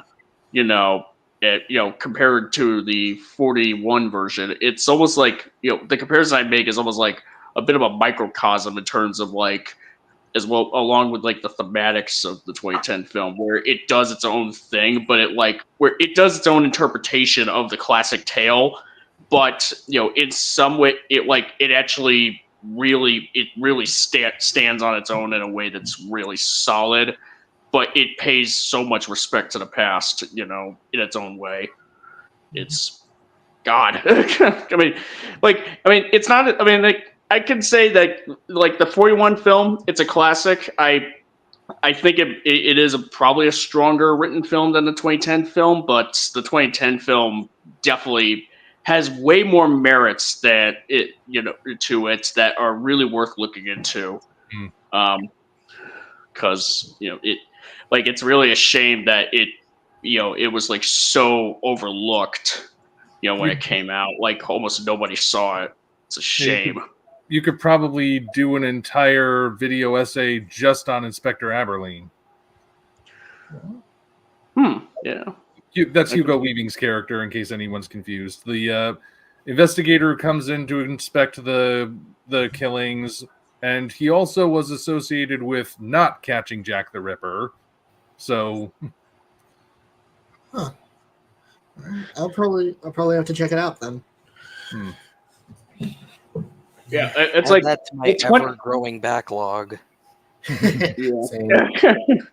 Yeah, like the 2010 Wolfman, if you ask me, that probably, if it did well, it could have been like the perfect sort of launching point for a modern Universal Monsters universe. Like honestly, I would even argue that it's like the definitive Universal Monsters remake, where it captures the tone of those classic films, while still, while going in its own direction. It still stays true to those older films.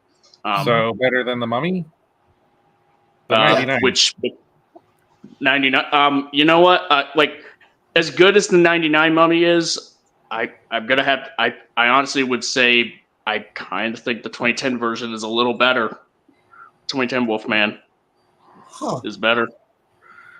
I will go there. Well, I can kind of see that, because like the Mummy 99, I think it's a good movie, but it's definitely more adventure than it is horror. Yeah. If you're looking for horror, 2010 Wolfman is the way to go. Yeah. The Mummy has some horror. Well, there's a few horror aspects to it. Definitely, you can't deny the fact when the guy's got no eyes and they start saying, "Oh, we'd like to thank you for your company and for this, and also for your eyes and your tongue, and we're going to take the rest of you now." It's just just that bit alone. That's a good bit of horror. But yeah, it is mostly an action adventure more than anything else, rather than the Wolfman, which is definitely more in keeping with the Universal Monsters feel. Saying that, there was Abbott and Costello meets the monsters. I'm not entirely sure that would be would that be, I was gonna say, is that keeping in good faith with the monsters? But there are some actual quite respectful parts in that as well. Yeah, the Abbott and Costello, entirely that stupid stuff. Yeah, the Abbott and Costello crossovers. I mean, most of the scripts I think actually started as serious scripts, but they just put Bud and Lou in there and ramped up the comedy. And if you think about it, if you put them alongside the originals, like quite a few of the original Universal Monsters movies do still have their comedic bits. You watch the original Invisible Man, there's deliberate comedy in there. Oh yeah. And it's not like And I think they're also playing into the idea of it can't be all tension building all the time. You got to have a little bit of levity in there, or else you're going to stress out the audience. Yeah. But the only thing that makes the Abbott and Costello crossovers push into the realm of comedy is the fact that Costello specifically, of course, his reactions are so over the top that even though his character is meant to be genuinely afraid in context, it reads as comedy because it's supposed to. Yeah. And the monsters themselves are always treated as, well, when they're supposed to be the villains, they're always treated as dangerous. Invisible Man, he was one of the good guys in that version. But, Frankenstein and Dracula and the Wolfman, Jekyll and Hyde. So the Mummy wasn't their strongest one, but even there, the Mummy was still a threat. And that's the secret. It's not like you're treating the whole premise as comedic. You're just putting the characters who would otherwise be comedy relief in the spotlight, and it's still made clear that if the monsters ever get their hands on them, they're dead. So as long as they're able to run away screaming, it's still funny. Yeah, they're like the scene where Wilbur is like in the room where that is in Talbot's room after Talbot has turned into the Wolfman, and he's completely unaware that the Wolfman is pretty much right behind them. And he's like doing things as he's on his way out of the room, and it's like it's like a fraction of a second before the Wolfman is able to get him. Like it's like there's a good deal of tension there, but it's still funny because it's like he's like so clueless about he has no idea, Mm-hmm. There was a bit with I think it was Dracula. Might have been Dracula. I was just gonna say Dracula. He's talking to somebody and he's speaking a different language, and it just cuts to Abbott Costello, and then they look down at the bottom of the screen and read the subtitles at the bottom of the screen. It's just like, that's a brilliant bit of comedy, but also they read it and go, oh no, and then run away. It's just like, that's a brilliant mix. I don't think that was Dracula. Might have been the Mummy. Oh, was it the Mummy? I do apologize. Yeah, I don't remember Dracula speaking another language in Abbott Costello v. Frankenstein. You know what's funny? Speaking of which, the funny thing, what I just noticed? The Wolfman, the 2025 Wolfman, apparently the leading man for it is, his last name is Abbott. Nice.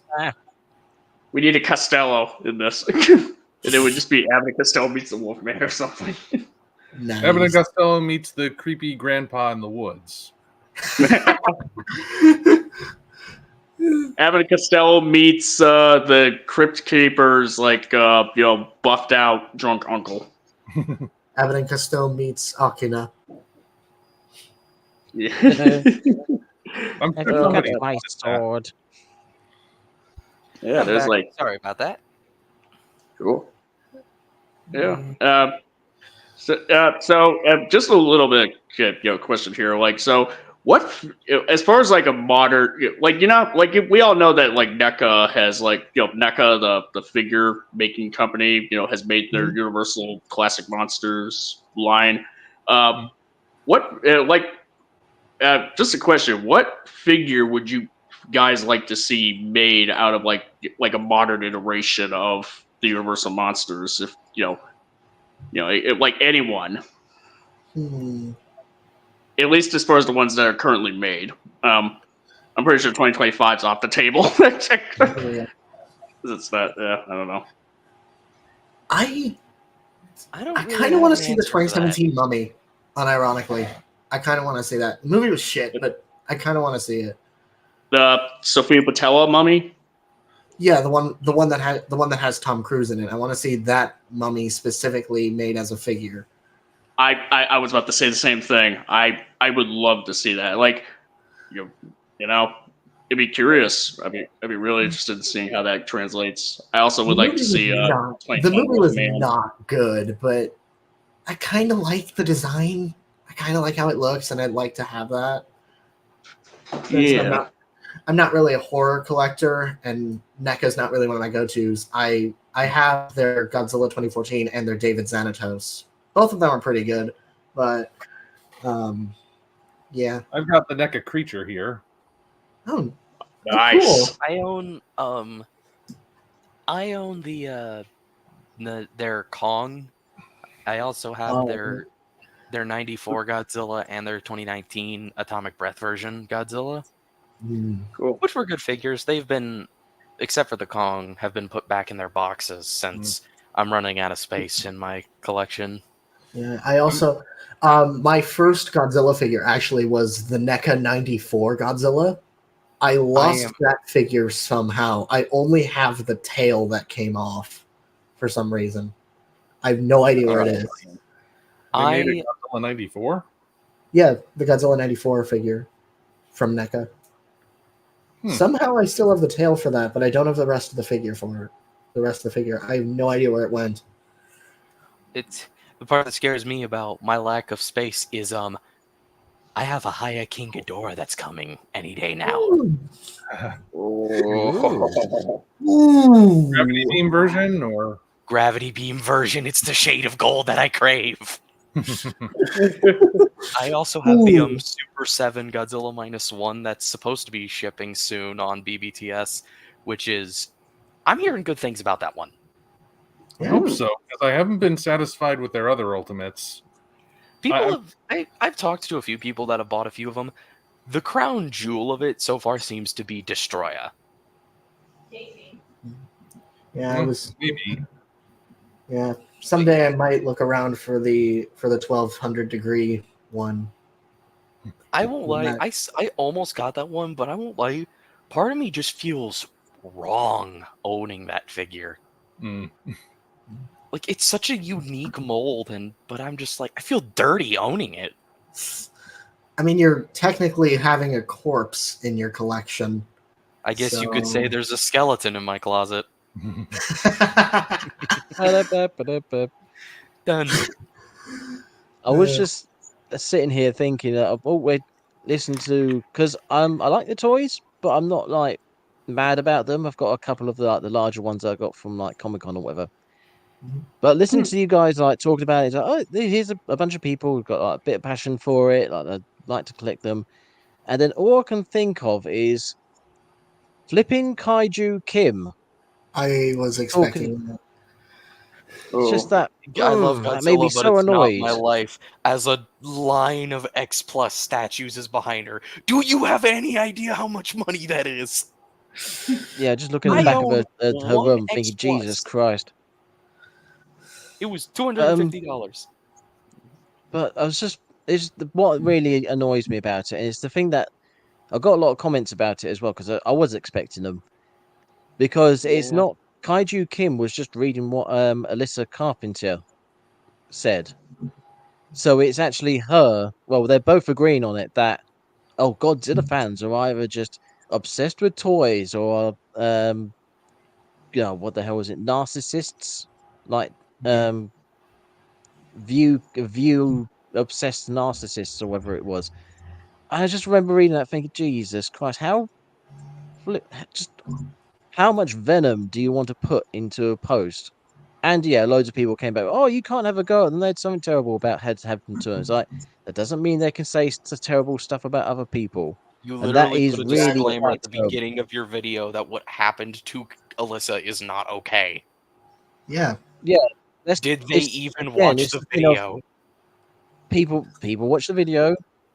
They hear that stuff. They hear me say that. They hear all the other things I have to say, and then they still say it. There was the one guy. There was the one guy who was mocking your style of speech, and I told him, "Dude, shut up." Anyways, that stuff's better off just left in the past. Move on. This is the thing. I don't want to. I said I was going to make a video looking at all the other videos. I haven't got around to it yet because flipping heck, life is busy. Life is tiring. And you have another major video. I do want to get back to it at some point. And I do really want to get back to it because this was a big thing when it happened. And it got Kaiju Kim loads of subscribers, got loads of views on the video, got everybody talking about it. And it's gone. It's absolutely gone.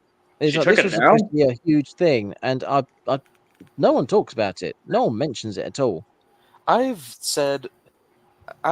few people have asked me a lot of my questions about it. I've talked to Minecraft World a bit about it on Discord. Yeah. But one thing that I said on a big Godzilla Discord server that I hang out on, that it's the r/Godzilla Discord server. I was talking with a few people on there, and I said, when you talk about everyone, you talk about no one. That's I got that as well as a couple of people saying she's talking about specific people. If you're getting angry about it, then you are those people, or if you're not one of those people, you shouldn't be getting angry about it. To which my reply was, she literally said you're either this or this.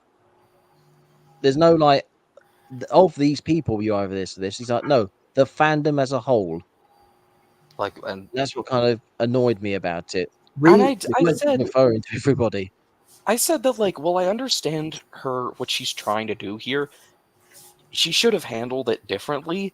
Let's point you want to talk about a problem in the Godzilla fandom? Okay, let's point some fingers, because there are some fingers that can be pointed at certain people. 2009 Mechagodzilla, Spinosaurus.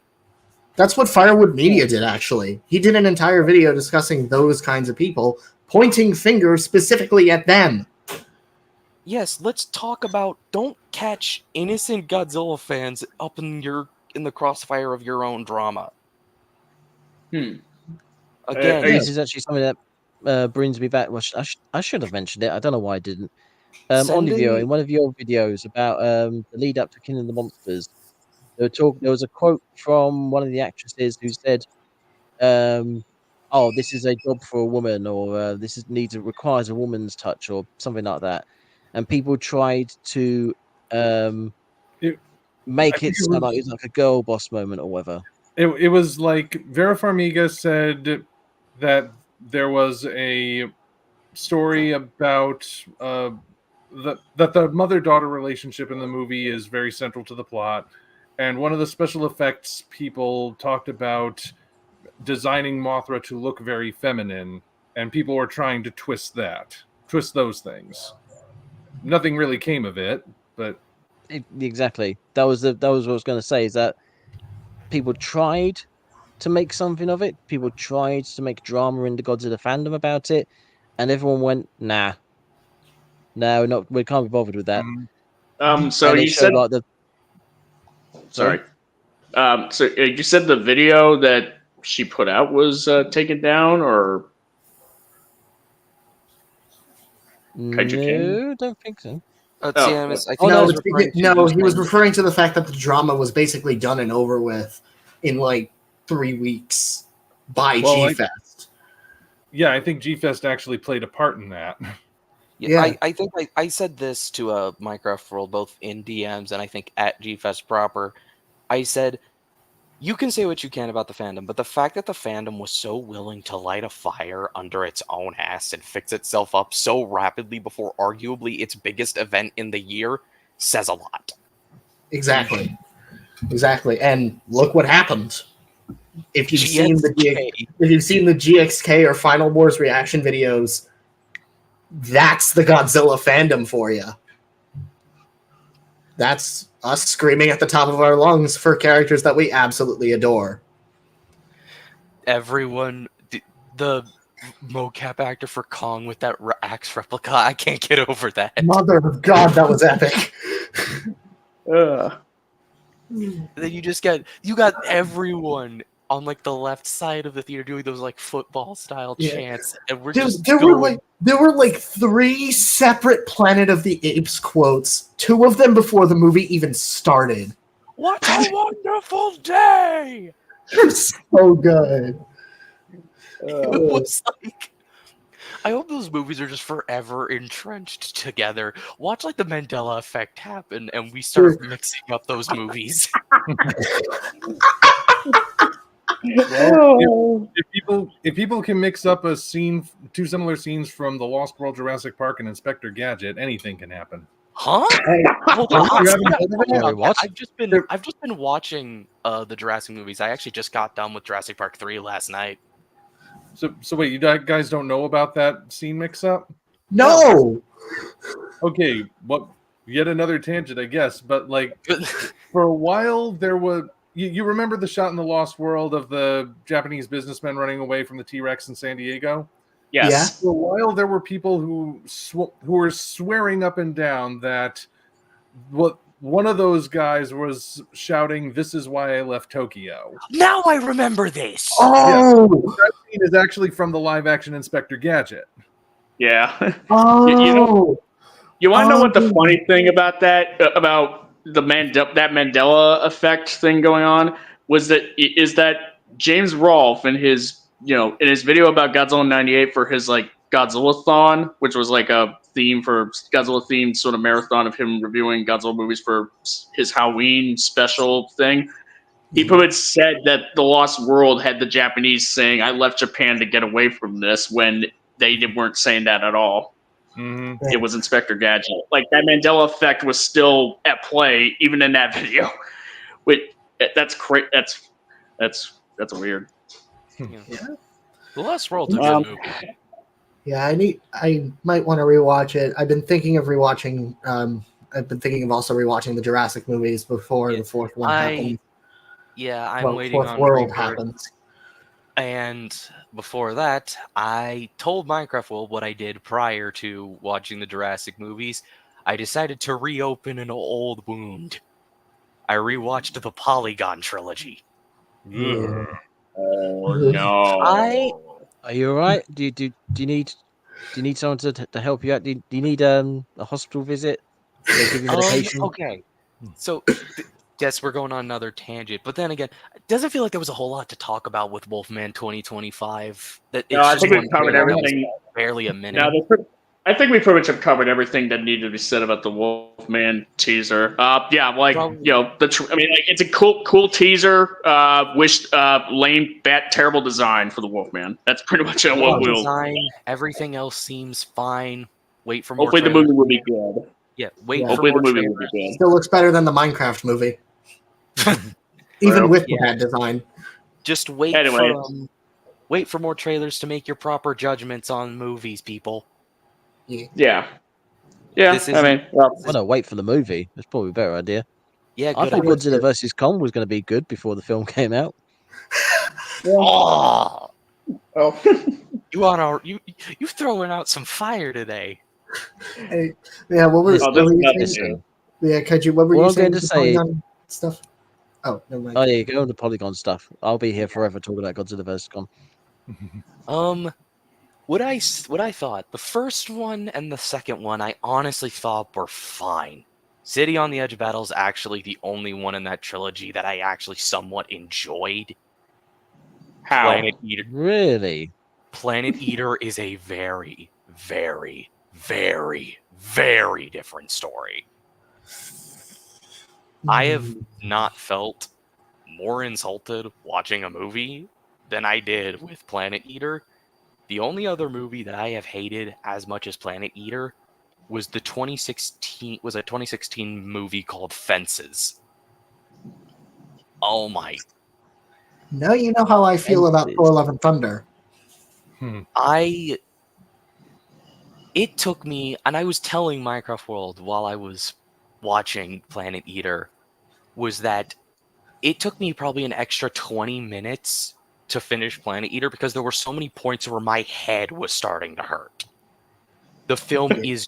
I have a conspiracy theory with this movie, by the way. I'm convinced that this movie was so terrible, it killed everyone's ability to use their eyes, and that's why no one can see Cotton properly. I'd believe that. I'm not sure about that, because it's like normies or whoever, like they pretty much... I'm pretty sure they don't even know that there's like a Polygon trilogy. Here's the thing: it was so terrible it affected people who didn't even watch it. Our universe is worse because it is. Boy, Ghidorah's power expanse is worse than we imagined. No.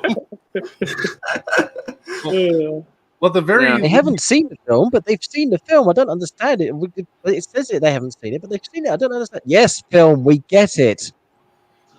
At the very least, Hiroyuki Sashita redeemed himself with Gamera Rebirth. He did more than redeem himself. Make a second sequel, that was a good series.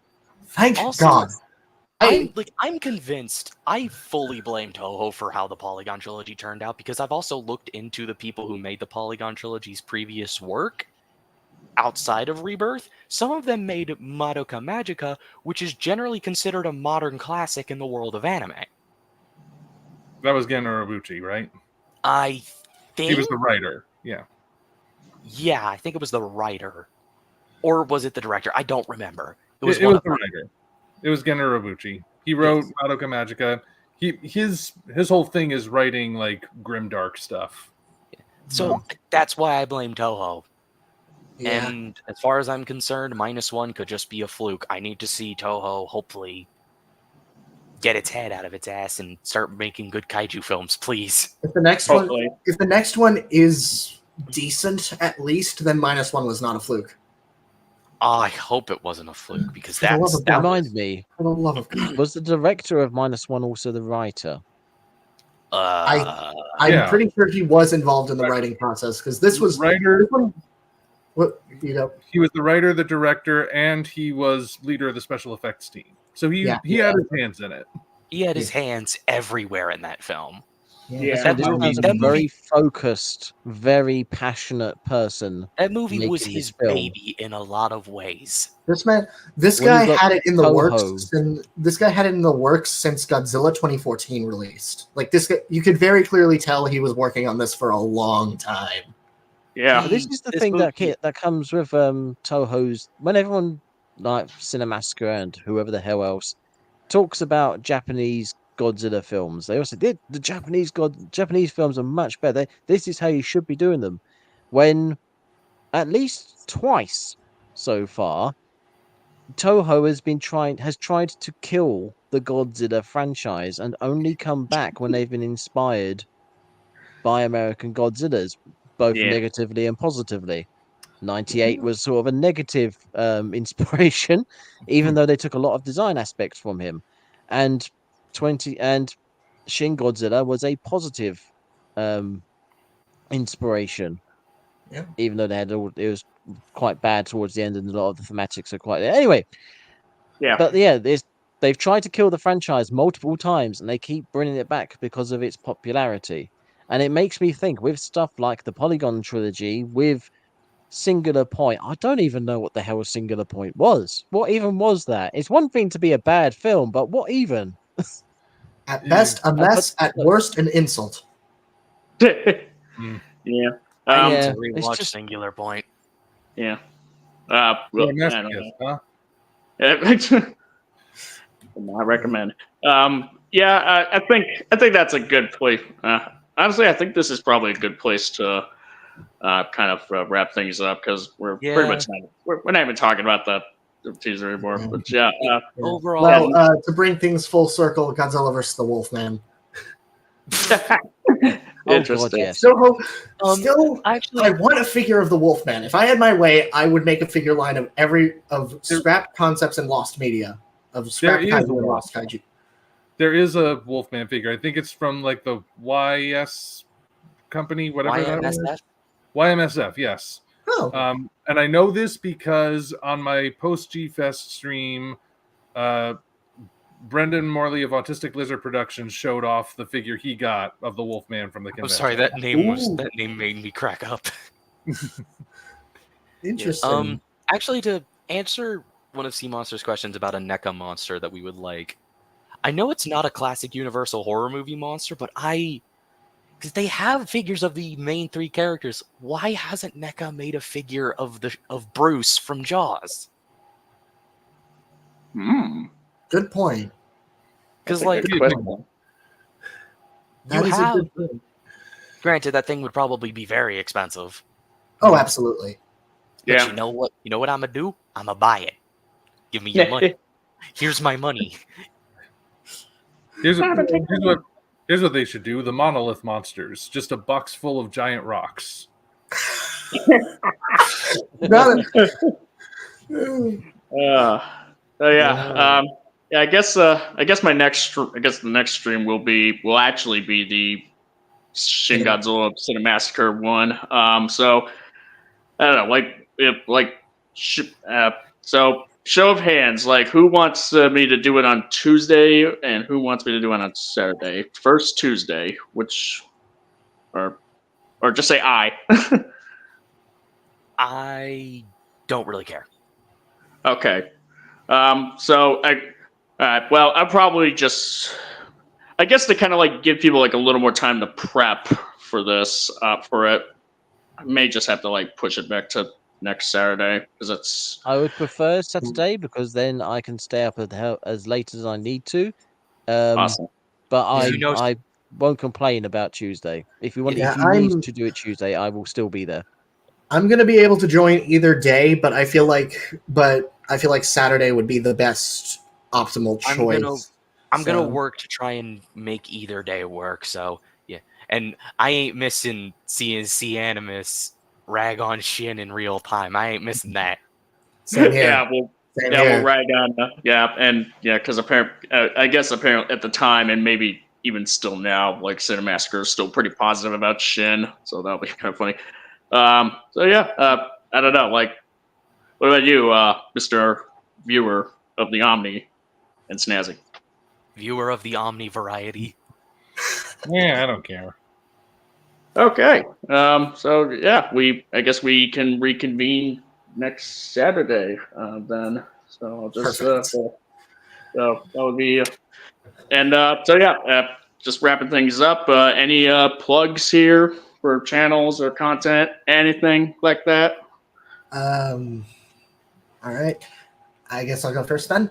So you can find me on YouTube at Minecraft World 1954. That's my @ or just Minecraft World, where I post kaiju and versus related content. Well, mostly leaning towards kaiju now, with upcoming projects. The biggest among them being a Project Nemesis video essay where I talk about why I love the book and why the book is good and why you should read it, as well as a thematic analysis on Titanic Creation's Soul War, because I've been thinking a lot about that.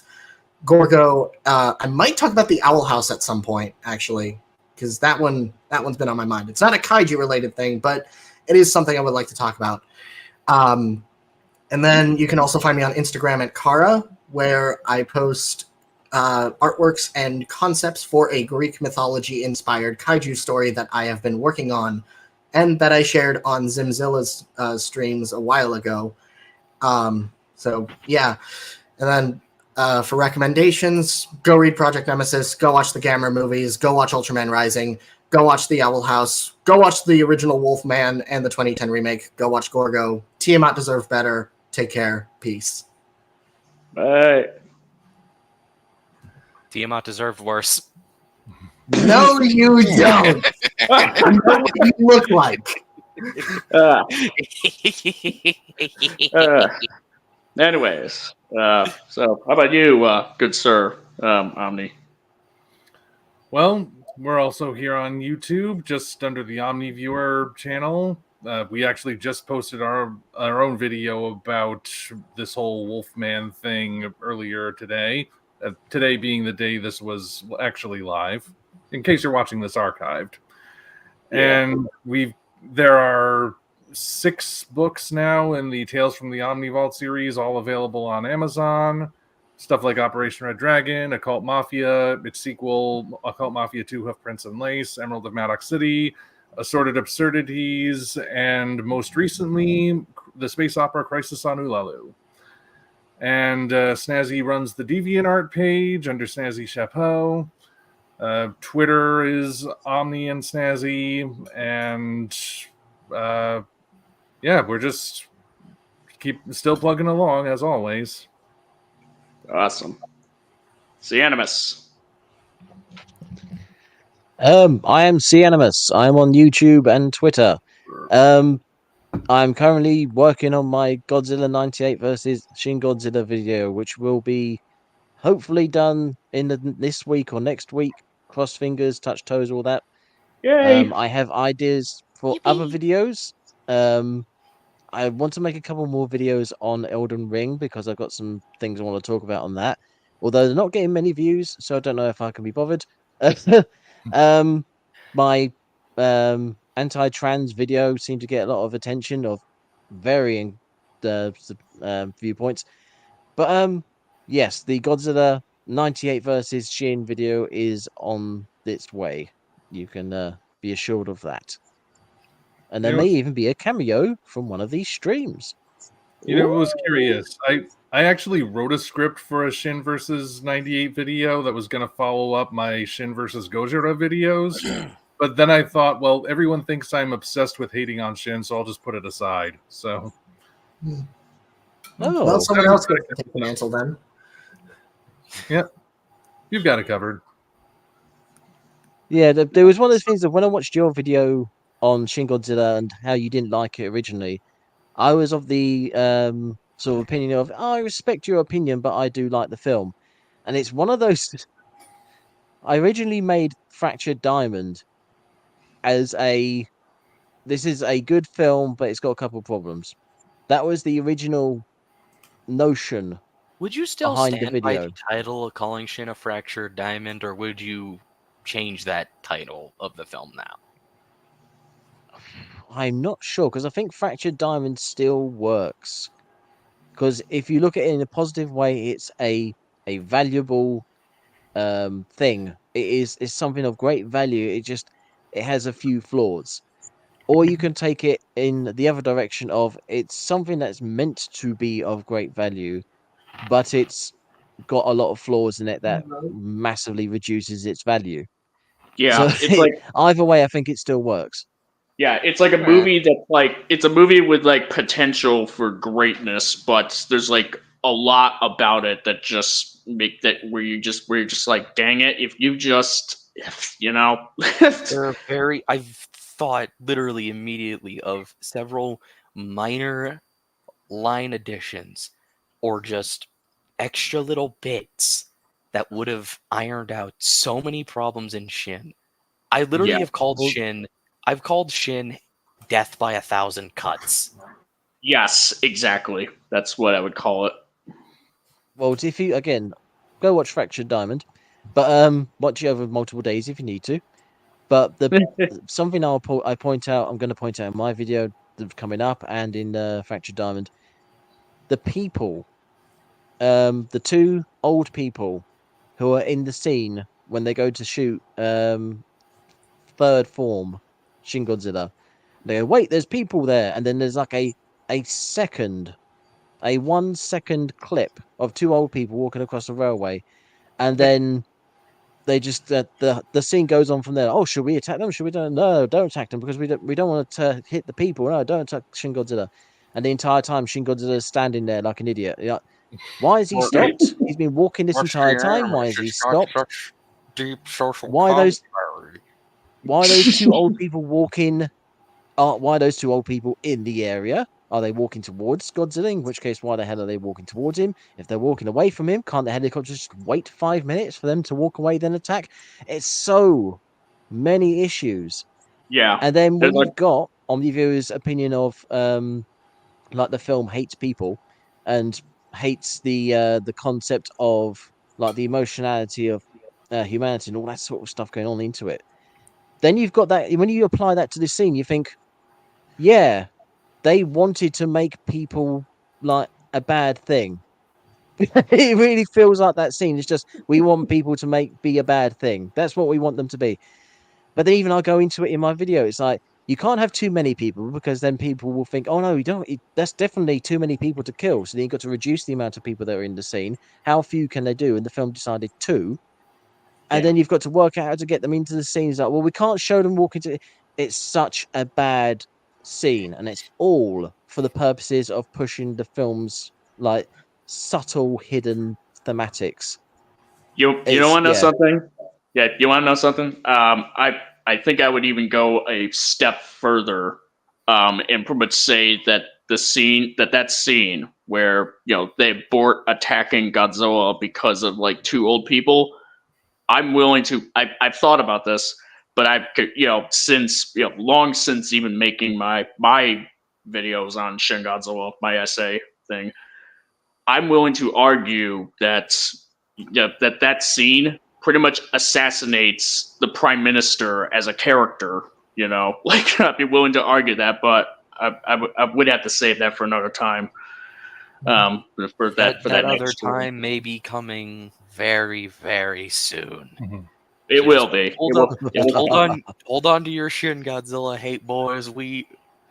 Yeah, let's wait. Let's save the rants for next week. We'll open the floodgates. Yeah. No, we'll keep it for next week. I'm saving my Shin Godzilla rants for the aftermath of your Shin versus 98 video. That's when I think is the perfect time. We'll see how much. I think we'll see how much interest it gets, because I'm aware there is another video out there that's kind of like mine already, but they viewed it from a very sort of, here's a bunch of different aspects and we're just going to go through the list to compare, and that's why we think it's bad. My one's more focused on one thing that then just affects the entirety of both films. I think there's an audience for yours. Yeah, I think if I were to compare, I think if I were to compare Shin to anything, probably because I'm going to be talking about it soon and because I want to talk about it more, Project Nemesis or Daimajin, since Omni, you brought up the comparison in your video. That's actually another trilogy of movies that I'm wanting to mention in the Beyond Godzilla series that I have in mind. Yeah, I need to rewatch them. I need to watch them. So can we say that this is like Samus's plug, pretty much, or like? Yeah. Yep, I'm good. Cool. Kaiju Kuru. I don't really have anything to post. I mean, I have a Twitter, so follow me there. I do post a lot of mainly just me goofing around. Keep an eye out for whenever I hopefully start posting YouTube videos. I have some interesting stuff in mind. I guess what I can say is watch Ultraman Rising, watch Gamera Rebirth. Maybe we'll get a season 2 if we scream loud enough. If you want to torture yourself, go watch EFAP's Cottom video, I guess. No, just watch the Sea Monster live coverage of it. Just go support. His dialogue about Mothra moving from his dialogue of Mothra going from South America to China haunts me every night. I hear it every time I go to sleep. God, that was nuts. Go support some people with actual talent. Watch Sea Monster stream. Thank you. I mean, EFAP does have talent. It's just for some reason with Godzilla, they just they didn't have. I don't know what it is. I don't know. And I guess go check out. I should be joining in on more streams. I've been wanting to kind of find a circle where I can talk with people about these sorts of movies. So just keep your eyes peeled for whenever I start posting more stuff. I will be sure to, try to make it as good as I can. Wash your hands, pet your dog if you have one, or your cat, hug your mother, and that's all from me. Awesome. And this has been your host, the Sea Monster, and you've just kind of been watching Sea Monster live. Next Saturday, will be the Cinemassacre Shin Godzilla stream. That is a promise. That is an absolute promise. I'm sure we will all come together here, all of us here, for that. That could be like an Avengers sort of event, something like that. In Minecraft world on your left. And I thought the Cottom debate was hype. Yeah, no, right? Crazy. As far as like stuff outside of my streams, I obviously posted the Creature Black Lagoon video that I did a couple weeks ago. Go give that a watch. As far as what I have next on the docket, I am working on currently my Renfield and Last Voyage of the Demeter video, where I'll be talking about both those movies in one video. Because there's definitely some stuff worth to talk about with those two. And I am pretty much trying to get around to making a one monstrous moment video for that 770 edition. I just don't have an idea for it yet. I've thought about what I could do. I just have no idea what would be thematically appropriate. I have two ideas for what I want to do. Either the one scene that when one monstrous moment started, the one scene that I wanted to talk about if I were to join into that, or King Kong versus Godzilla as a matchup, like the everlasting legacy of King Kong versus Godzilla as a matchup. I've thought about going into an animated kaiju film that's on Netflix called The Sea Beast, and why I think it's it's like has the almost best example of a kaiju supporting character. Interesting. Red is an absolute joy in that film. She is hilarious. That film. Yeah. Yeah. I've thought about doing that, or just making an entire one monstrous moment about her. Also, I want to bring more attention to that movie. Yeah, it's good. It's pretty good. It's a How to Train Your Dragon. It's a How to Train Your Dragon ripoff, but that's not a bad thing. Hey. And you can cool. And you can follow me on Twitter, Sea Monster. That's my Twitter handle there. And so thanks for coming on, everyone here. You're welcome. Hope to see y'all again next week. We will be. Yeah, we're going to be kicking Shin Godzilla's shins until it falls. Don't worry, Sea Monster. I got the Razor scooter. Hell yeah.